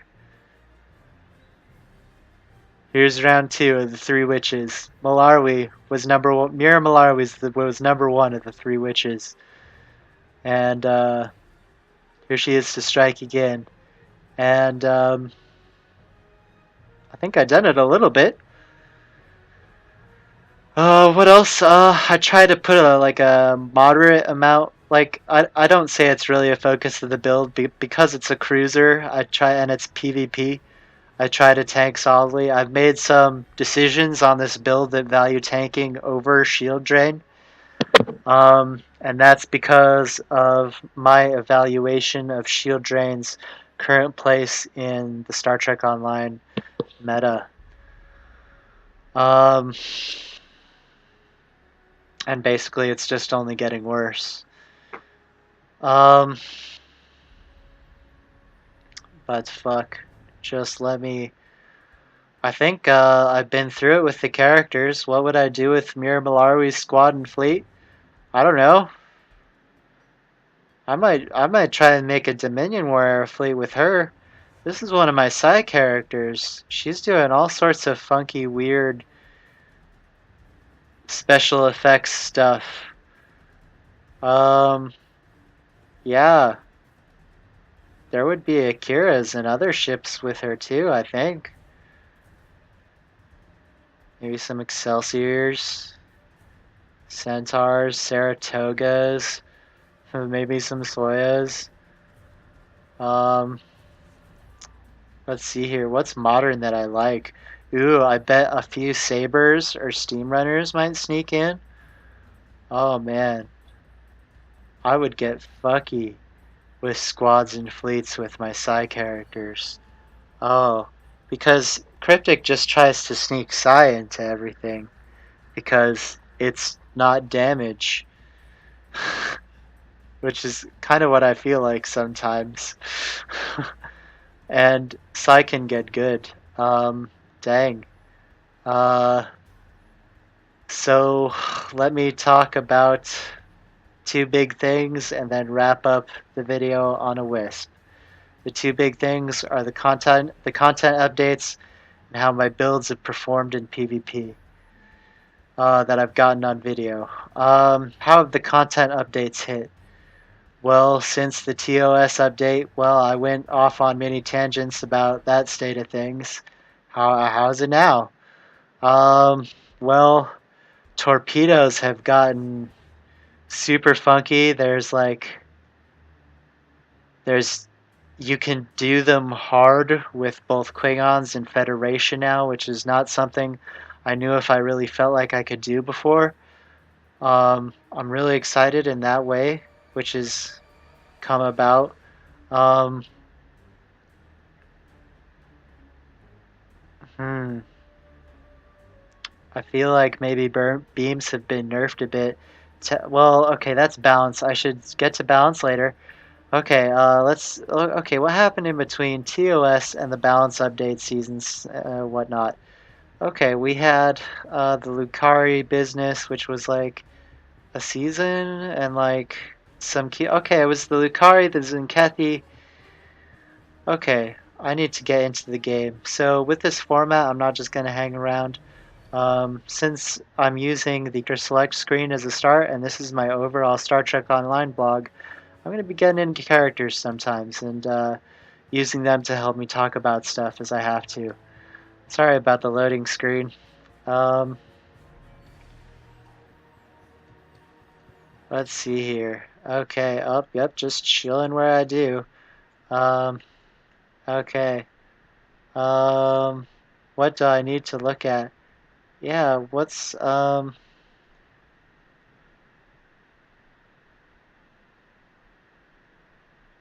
access library computer.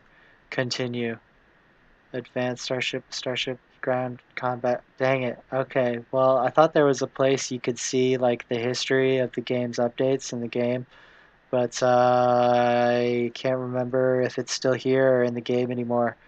Um, uh, okay, I don't know. Oh, like, kinda, sorta. Um, uh, oh yeah, okay, this will sum it up fairly well. Okay, so let's see here. This was kind of TOS era, kind of afterwards. Yeah, or no, this was basically all TOS era here, right here, story mode wise. So we got a nice little bit of story stuff with TOS era, TOS update.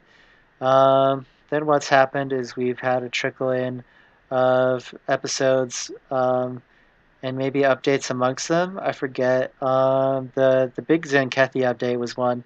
It added several space queues and some ground combat queues and some missions. How did the game change during then? Uh, well, we saw a big Klingon Torp come into the game. Um, yeah, and overall this time, we've had a bunch of TOS little bit of stuff trickle in.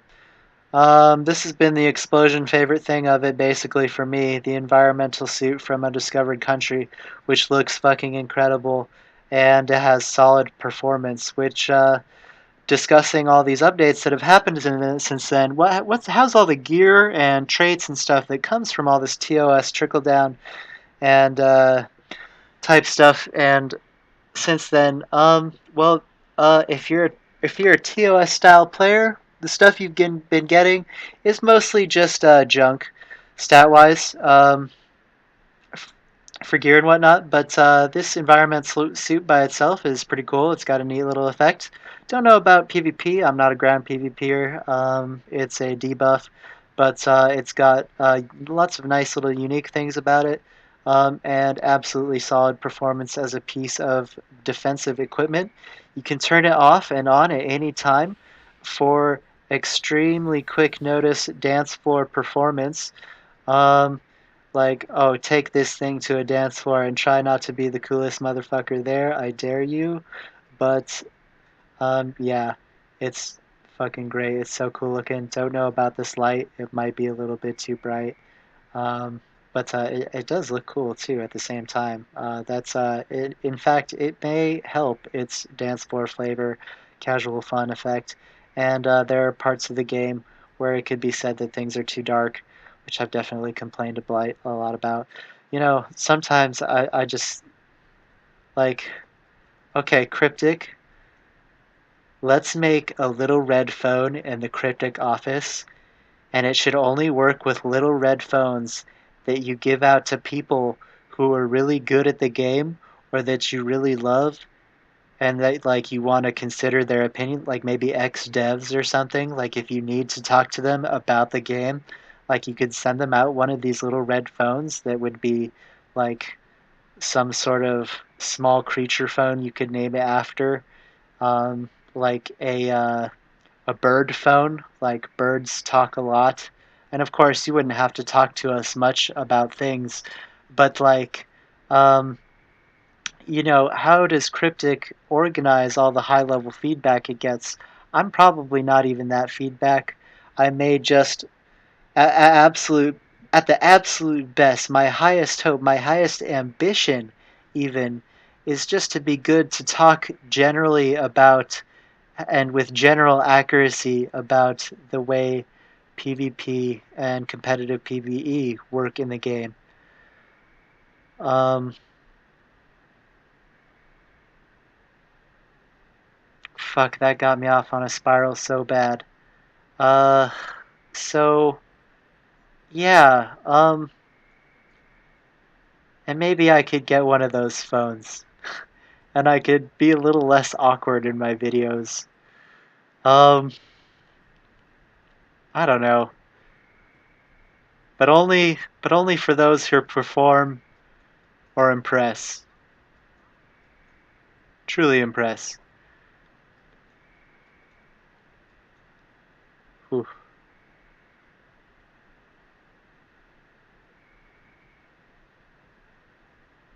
I wonder, yeah, it probably won't show on the character select screen. Okay, well let's just get this little thing chilling in the corner. And then, wow, man, can you imagine having to press those buttons? Like, ooh, I need some oxygen. Um, sorry, this is the second character. I swear I got this, I got this environmental suit for another one of my characters first. Um, but I did have to see it like this.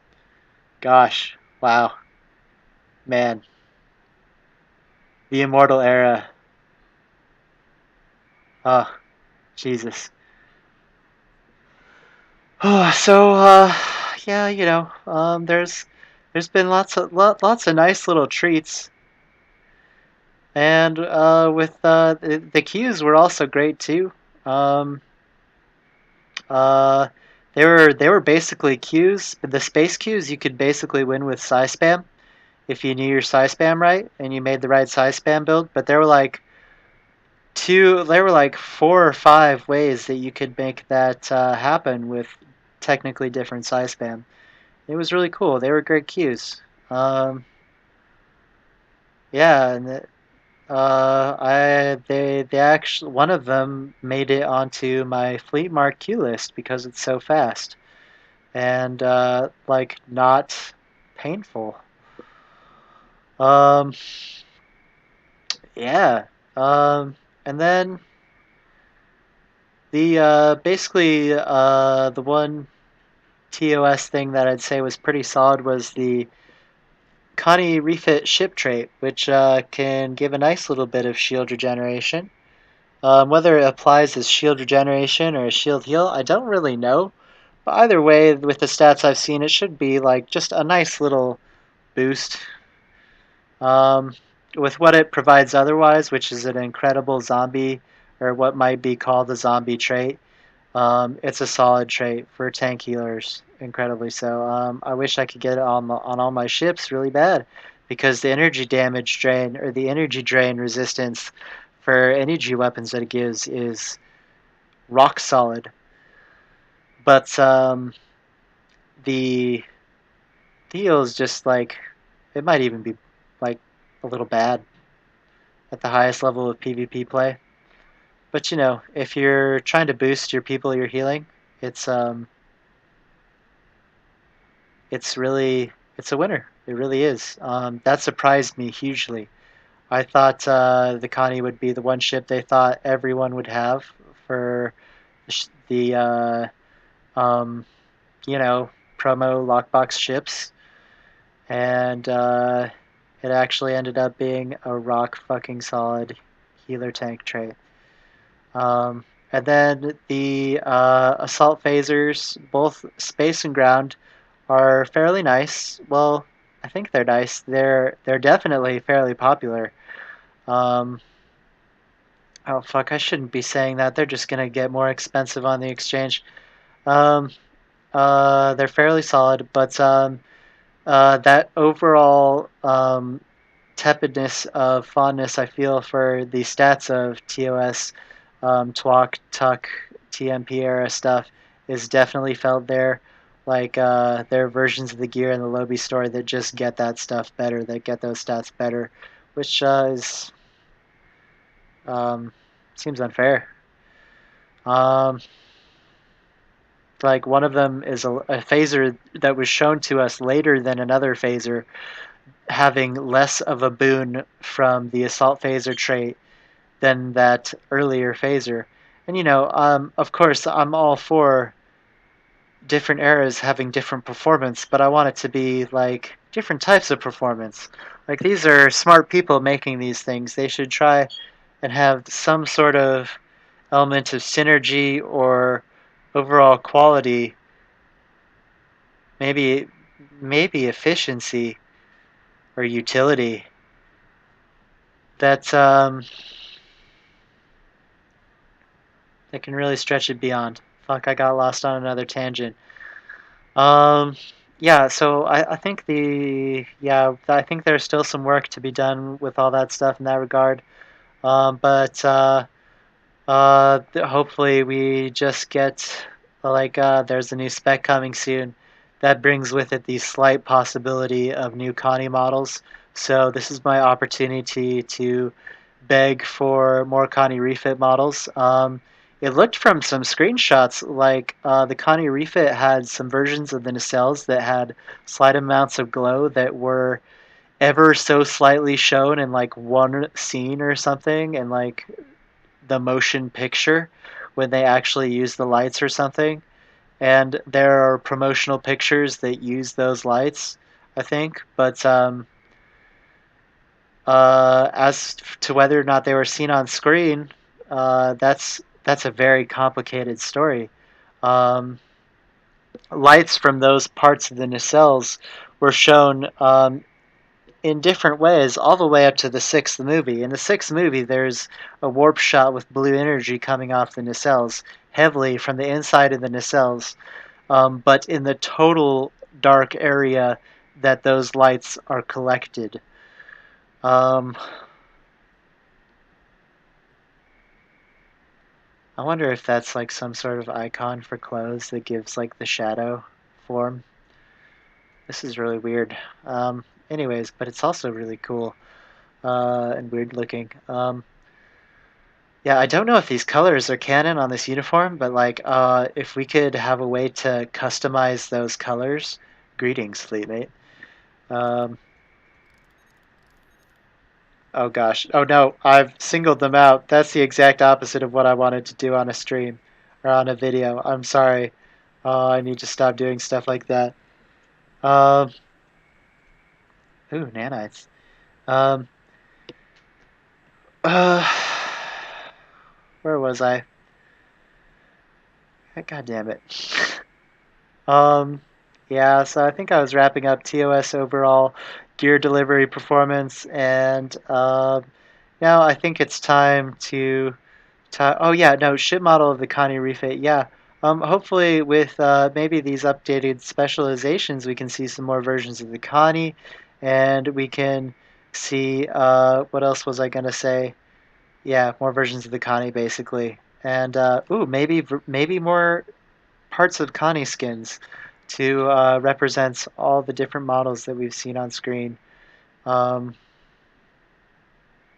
yeah, I know that's just so much to ask. I'm so sorry, and of course I'm asking it with the Katinga and all the other ships in this video.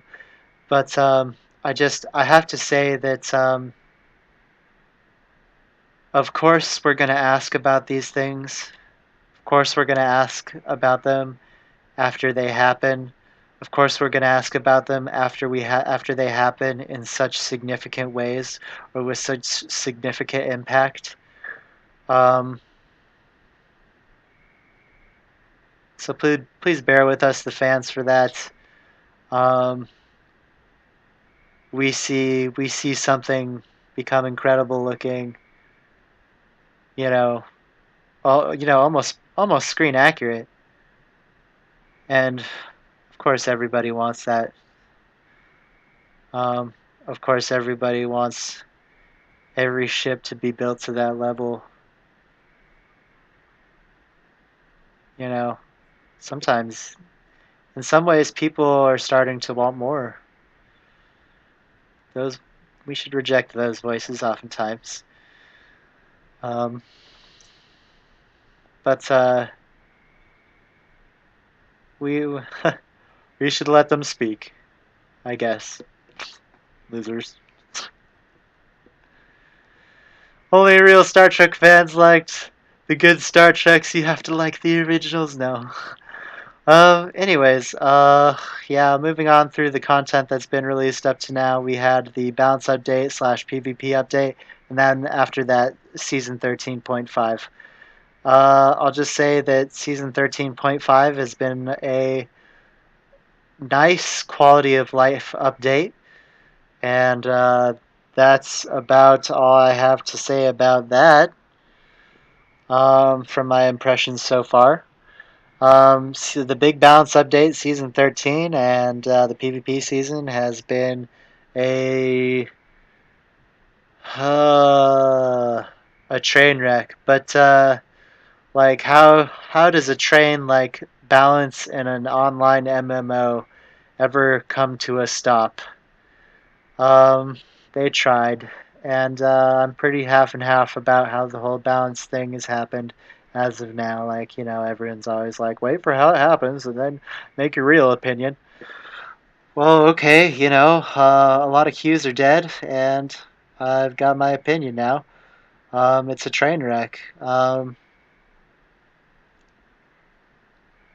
But you know, um, there's so little that I can say that's positive about that I'm gonna have to search within the deepest, most personal confines of my personal memory, care, and emotion.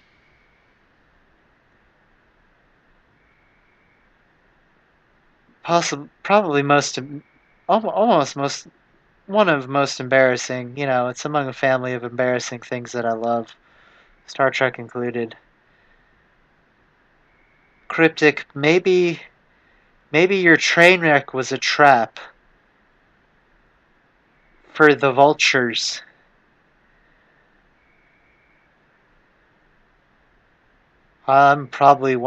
Maybe I'm one of those vultures. There are little things that give me hope in this content, little nods, but it could mean all sorts of things. Um,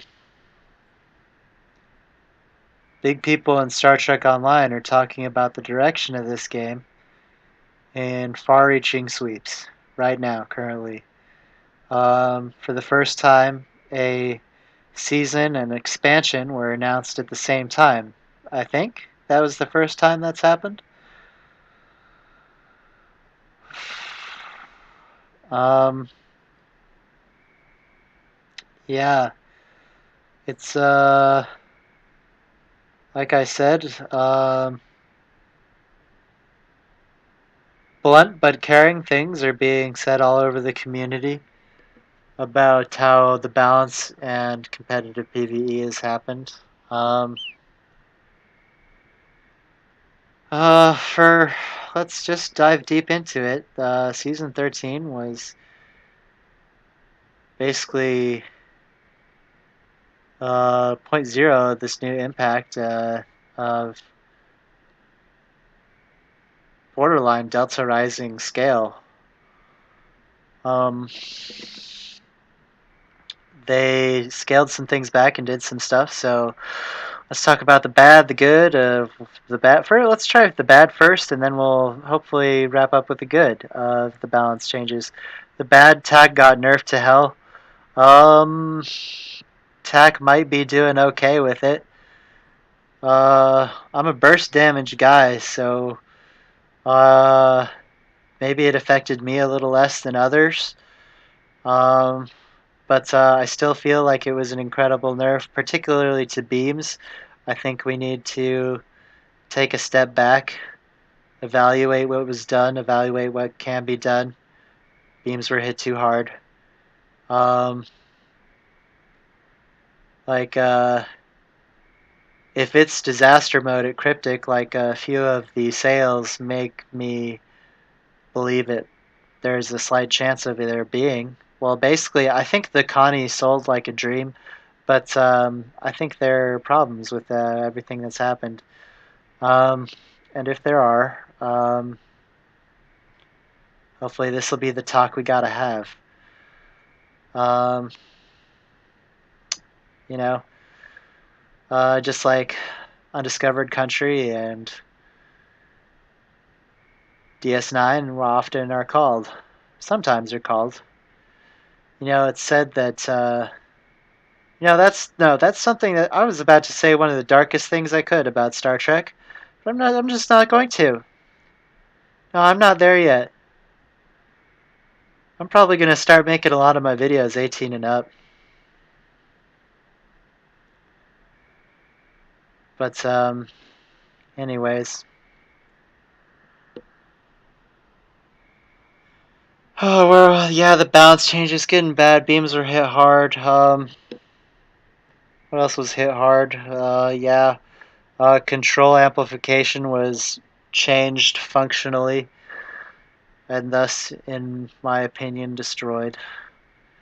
It only helps science damage now, science ability damage, or science damage, weapon damage. Oh, why don't you ask some super hot players their opinions on weapon mods? I've been trying real hard to listen, and it's not been changing a lot of my outlook, my major outlook on things. Like shield drain. If you ask me, shield drain is only hot. Shield drain was hot for like a momentary second if it didn't just get nuked into oblivion, or it was high level PvP performing. It could do incremental damage to pre-made level ships, if you ask me, according to my testing. Um, if you just got the teeniest bit lucky, if you applied everything right, you picked your ship right, you know. you measured your response right, and if I almost without fail could manage to understand the need to go defensive in an offensive manner, as that's how my builds operate, and possibly that's how STO itself operates. I've had a lot of big questions at the back of my mind going on during the Three Witches and the experimentation going on with these builds, and I think, especially with the help of the community, the PvP community, and the STO community of content makers, math guys, content creators, thinkers, talkers, doers. Fuck. Oh my god, I keep trailing off so bad. No, yeah, with some help from them, I think I'm getting some answers, and I'm I'm gonna keep trying to make builds that can get wins in pre-made level scenarios. Oh, and as you, all those things that I've just spoken of will be affecting that, but the bad of that balance is affecting what players I'm trying with very heavily. And now let's talk about the good of what's changed with the balance update. Balance update nerfed into oblivion, basically, or to my knowledge, as far as what most people are playing, Feedback Pulse is gone from PvP, high level PvP and most PvP. This is a fucking miracle, because that's like the most bullshit ability ever. There's like, if you're a creative person, you can interpret a really famous original Star Trek episode being all about how fucking absurd Feedback Pulse is, like, from a realist, logical perspective of understanding of our world, things, ideas, reality, and physics and science. um, and I mean, that shit is fucking crazy, so I really shouldn't be talking with any bit of authority. But, like, you know, a lot of the time you'll get the sentiment to be realistic when you speak about these things. And, you know, you're dead because you shot me is kind of at that, like, fucking absolute height of pure bullshit. Like, that's asinine and offensive and counterintuitive to a flowing game of uh, history, taste, fantasy, nostalgia, and fun? Fuck. So Feedback Pulse is gone, and the most major part of that, I think, is the ability for tactical builds to come back into PvP. People are trying to bring their damage builds back into PvP more, I think. And I think the PvP... Oh, okay, for a fact, for the last few days of non-balance before the huge balance patch hit, we have more PvP queues going. Like, the last few days, it was dead empty, basically. Well, on the last day, really. But it was pre-mades only on the last few days, I feel like. If you look through my footage, you can see some pre-made level battles, minus my Three Witches builds, which likely didn't have the tank ability they needed to truly get a pre-made level win. Yeah, on that Ladislav video for the Three Witches. Basically, one of the kings of Sci spammers themselves. As I've gotten to know the PvP family of Stowe's 200 players who PvP, maybe like 400 tops, I've recognized that these guys are the most proliferant. What is even the word? The most common Psi spammers I see in the queues. Like one or two of them from. I have to start naming names now because um, skill maybe is still kind of relative, and in a sense, it's a little bit of a win. So I've got to try and rock those wins a little bit. I'm gonna sound like I brag here, but that community help. Um, one of the biggest parts of it came from the fleet leader of the big Psi spam fleet, who are basically the most responsible for all my angst and salt about Psi spammers in PvP. And he gave me like some nice general build advice that I feel like with the experience I've gained is totally true. And why am I so weird about the experience I've gained? Well, Star Trek Online keeps changing with its balance so much. Um, the skill revamp, now the big balance revamp. There have been some big patches that were called balance revamps, I think. Um, you know, big changes happen to abilities, like the difficulty balance change that affected a lot. I think that's where Drain gained a secret strength. Like I think with the PVE difficulty change to normal, advanced, and elite. I think that's where the majority. Well, I think Shield Drain has two big things that happened for it. I think what is it? I think the well, it's there are nice there are a few nice little things, and then there's the big thing, which is Tachyon Beam got buffed to hell, if you ask me. Tachyon Beam from the Borg will drain just about anybody's shield in advanced mode already by itself, if you ask me. Like to their bone, and like sure you can get your shields back if you have your build right, but like that's a moment of voluntarity of um, weakness. Fuck it. That you don't want to be dealing with. Burst damage is something the Borg can miraculously do in PvE, and it's something players can do, and it's something the Dreadnoughts for many factions can do, if you ask me too. Um, but where am I going with this? Um, yeah.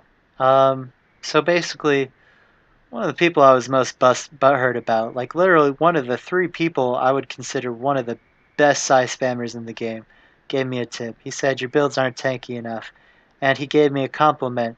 He said something like, "No one's gonna say your builds don't have the damage," and like when I'm not golding out 100% of my builds, that's like to hear that from a high level player is like really nice. And the compliment is like incredible. And there was a lot of Psi spam nerf with the balance update, and maybe spiritually my three witches. Oh, well, probably not. But I can't help but just hope that my three witches were spiritually successful in their design in their revenge element. Like maybe Cryptic is thinking a lot harder about the way Psi works, and hopefully other people are too. And well, if a bunch of hot motherfuckers get together or play together with these things in mind, we can give Cryptic more. We can give ourselves more. Um, and I'm pumped. But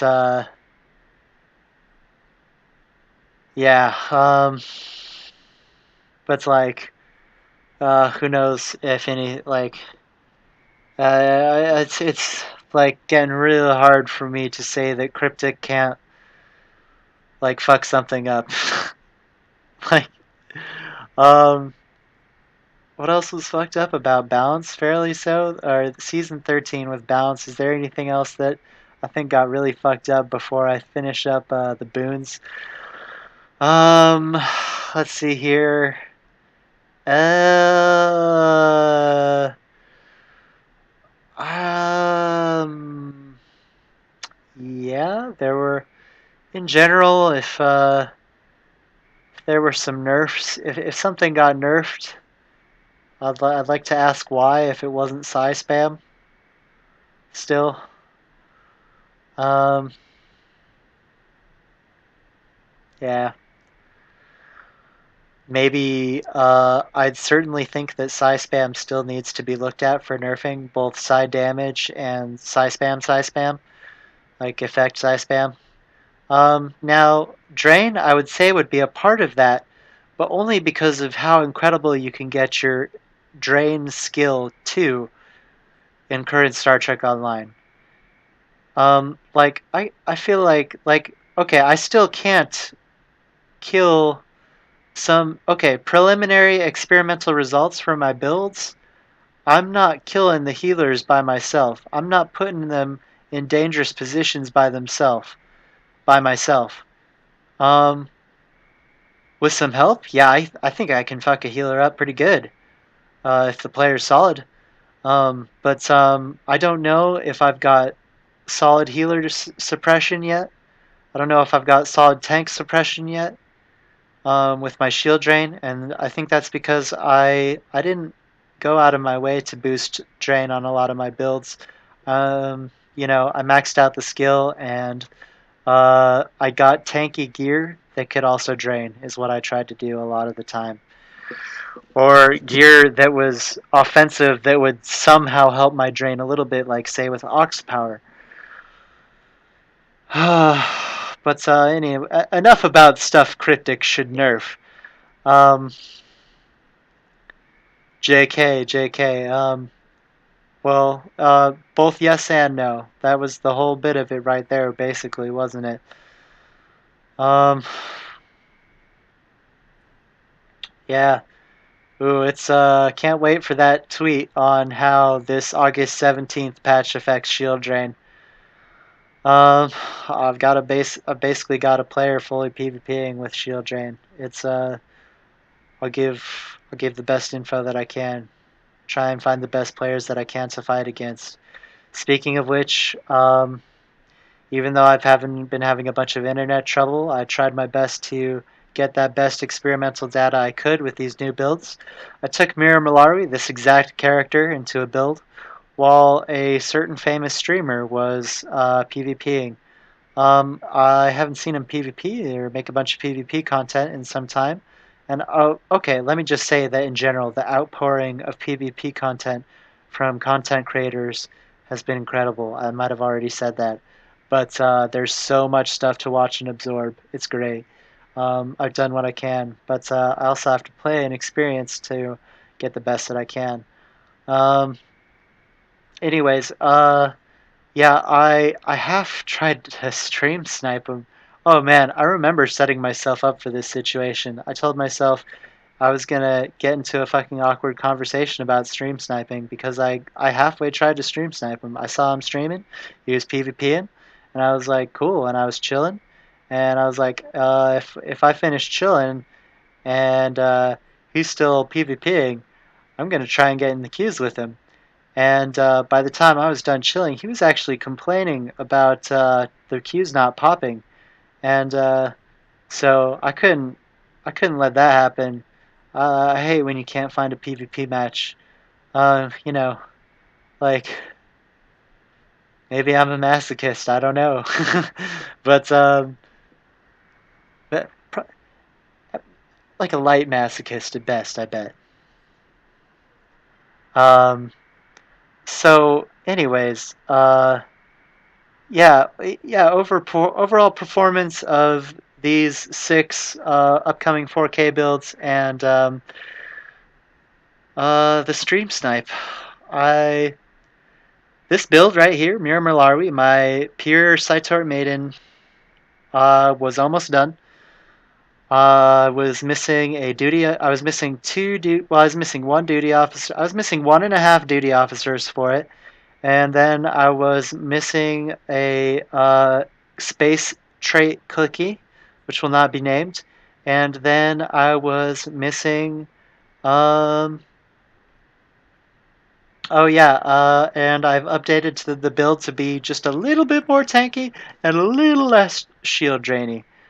Um, in my bridge officer ability choices. How deep should I get into that? Well, um, well, how did the build perform in the stream? I played 4 matches with this famous streamer. I'm gonna put his build in. Okay, well, I'm gonna put his video in the, in my video in the comments or in somewhere in the video in the description, and you'll be able to see this video. There were 4 matches that I played with SOB. An incredible player, one of the best PvEers, and oh my god, as I played with him, all the times that I played with him in the past came flashing back. Um, it was so crazy. So in these 4 matches, I played against SOB in the first match. Then I played with SOB in the following 3 matches. In the first match where I played against SOB, my team got fucking clobbered, but on SOB's little damage tracker, I got first place in DPS. And during the match, SOB complimented my tank ability. But SOB is one of the most sarcastic, smooth, sly motherfuckers in all of Star Trek Online right now. So he totally could have been making fun of me and my tank ability, just as my builds had previously seriously had issue with. Um, but I didn't die as many other people, and I got first as DPS, so my old school experience in PvP is telling me that you have to live a little bit to get first in DPS. Um, but the important thing were the DPS results. I was on the losing team against what was almost a pre-made level team, but I did have great players with me. No, there were pre-made level players on both teams. Yeah, and we got clobbered, which I'm so sorry for. I had Sal on my team in this first round. He posted a lot on the forums. He's uh, he's a prominent member of some big Klingons. There's a lot of history between some of the PvP fleets and like their fracturing. I don't know technically who he's hooked up with right now, but I would consider him a great player. He can Psi spam. He can be a Psi spam god, but he does all sorts of stuff from what I can tell currently.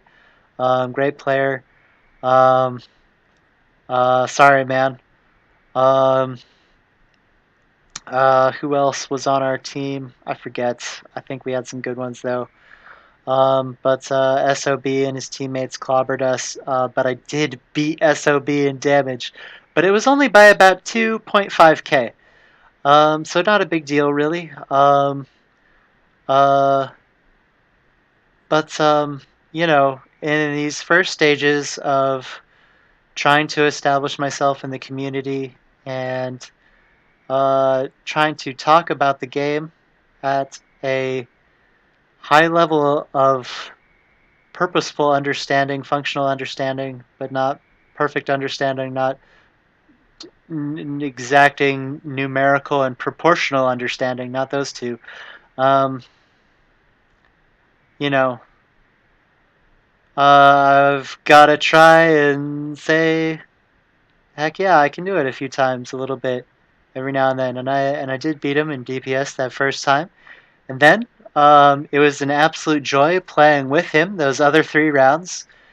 The next 2 rounds, SOB and I curb stomped the other teams. I both those two games, my damage was just below SOB's. Um, and it was a blast. It was fun. We did great. Actually, one of them might have been actually a really good round against a team with some players. No, the I think there were good players on the enemy team on both times. SOB and I won. I know we beat. Well, I'm doing too much naming. I helped get some kills, some high level kills with my Three Witches support builds, my Three Witches support builds, and I've helped get some kills with these builds too. And me and SOB won those 2 rounds together, those first 2 rounds. Um, and but on the other hand, there were people on those enemy teams who try who I don't know how often they do it because they're Sci spammers, but there are people. There has been an incredible effort on behalf of Sci spammers to play the game in pugs properly. I gotta say that too.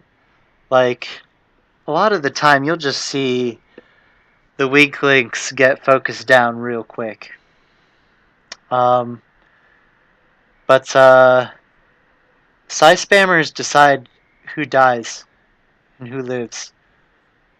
Often, or they can have that power, and I think they can have that. Personally, I think they can have that power stronger than anything else, and anyone else in PvP. And but they do play at that fucking high level in PvP. They do smash tons of people, pre-mades even, oftentimes, with just like they can have a fighting chance with just like a few good players with them. No connection. Um,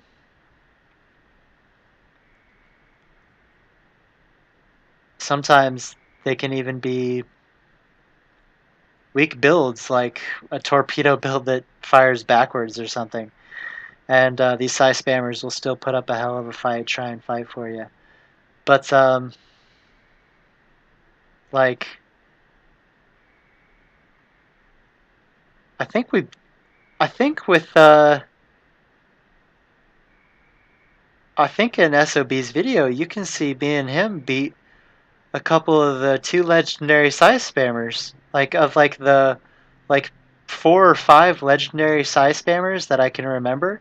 There were I think 2 of them on the enemy team, and like of course, if we probably won by not killing them, but and that's part of why I think why they might be making such an effort to play with good tactics and uh, but like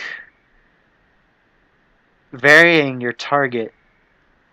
Trying targets you know you probably can't kill just for the sake of it because you want to understand the game, because you want to see it happen, because you want to know if you and your team can come together just right, if you can make your team see you for the fucking build that you made, if it's good. That's what I want to try to do. That's what I'm trying to do. And 2 out of the 3 matches with me and SOB on the same team, we fucking won, man. And we played some good fucking players too. They definitely had some weak links. They probably had some weak links, but we won 2 of those 3 matches. And then our third match, or wait, was it just our third match that we played a really good match against 2 of the Sci Spammer gods? Okay, yeah, I think we just I think the third match was me and SOB against the 2 Sci Spammer gods, and then yeah, we just like get like 7 or 10 kills or something, and just like we just play a good solid game for them, you know. And that was probably because of their competitiveness, their true competitiveness, their their desire to experience a challenge. When you destroy as many queues as them, you know, maybe you get bored. I hope they keep playing. I hope they keep pushing what they can to the limit. And hopefully I can get around to playing with them sometime. Those guys in EG. Um, so I've talked about my player reaction, interaction, build testing, content reaction, exact place on all the alts. I think that's where I'm at with this game. I might try and get some public funding going again, just to see if I can get my new computer a few weeks, or yeah, like a few weeks earlier maybe.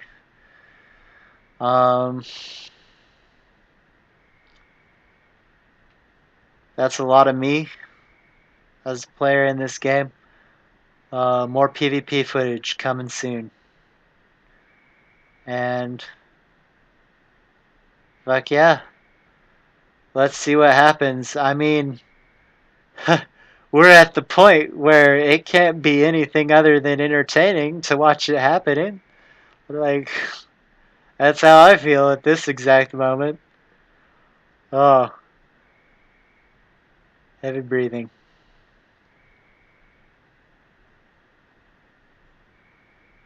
That just might be it for the video. Let me check my little schedule plan thing.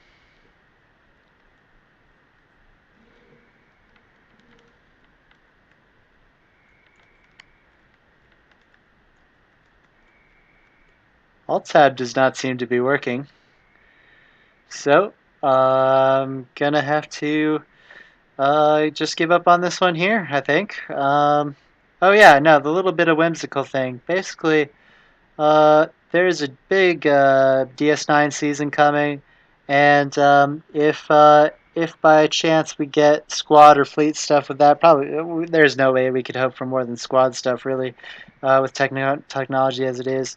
Um, if we got that, I would just have to say cryptic. Let me just add to my earlier hopes with that sort of game mechanic and ask that if a person wants, they should still be able to fly single ship.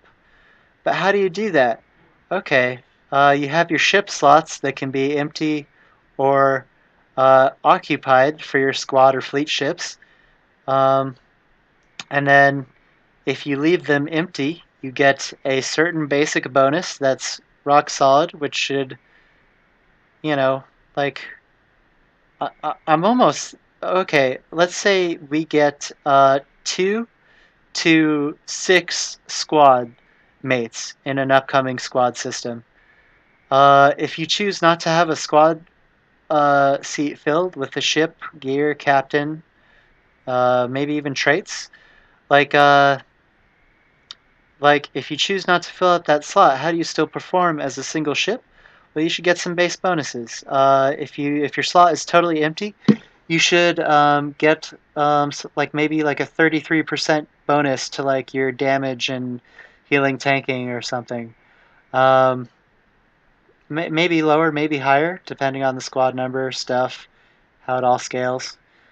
Since we're the admiral of Starfleet, I think we for our squad and not our fleet, we should be able to have vice admiral level squad, or maybe our squad could be like 2 vice admirals and then like a bunch of lesser ranks for the rest of the squad, up to, but only down to captain. Your squad mates have got to be at least up to captain, for however that ends up affecting stats, if it does.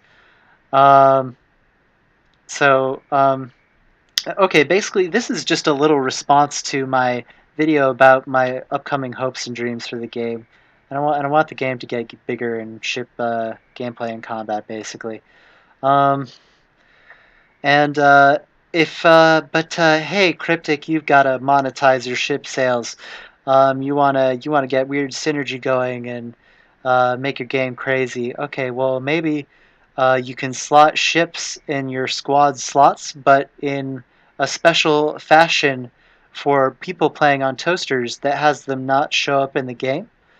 Like you want to augment your ship market, so for this upcoming squad system, you can have empty slots with the base bonus, or you can have ship slots that you can put in that fill a support role of not actually being there or just being there in warp combat. They could give bonuses to you that could have all sorts of flavor, that could be similar in quantity and quality to that empty slot bonus, but they could be unique and they could be ship dependent, and you could get that ship market going in like your newest hard way that a squad system or fleet system would be most financially poised to take advantage of. Oh, yeah, I do want to see all those ships. I want to make ship squads. I want there to be a more tactical element to that game. As I talk about the ideological component of how the game happens and how you compete, I want the game to become more tactical. I want it to become more complicated, um, and I want to increase the amount of play, of Star Trek play. You saw all those cannon ships. I'm trying to PvP at a high level with those things. That's gonna be my thing. I'm Sid Storm. Let's do it. Fuck yeah. Thanks for watching.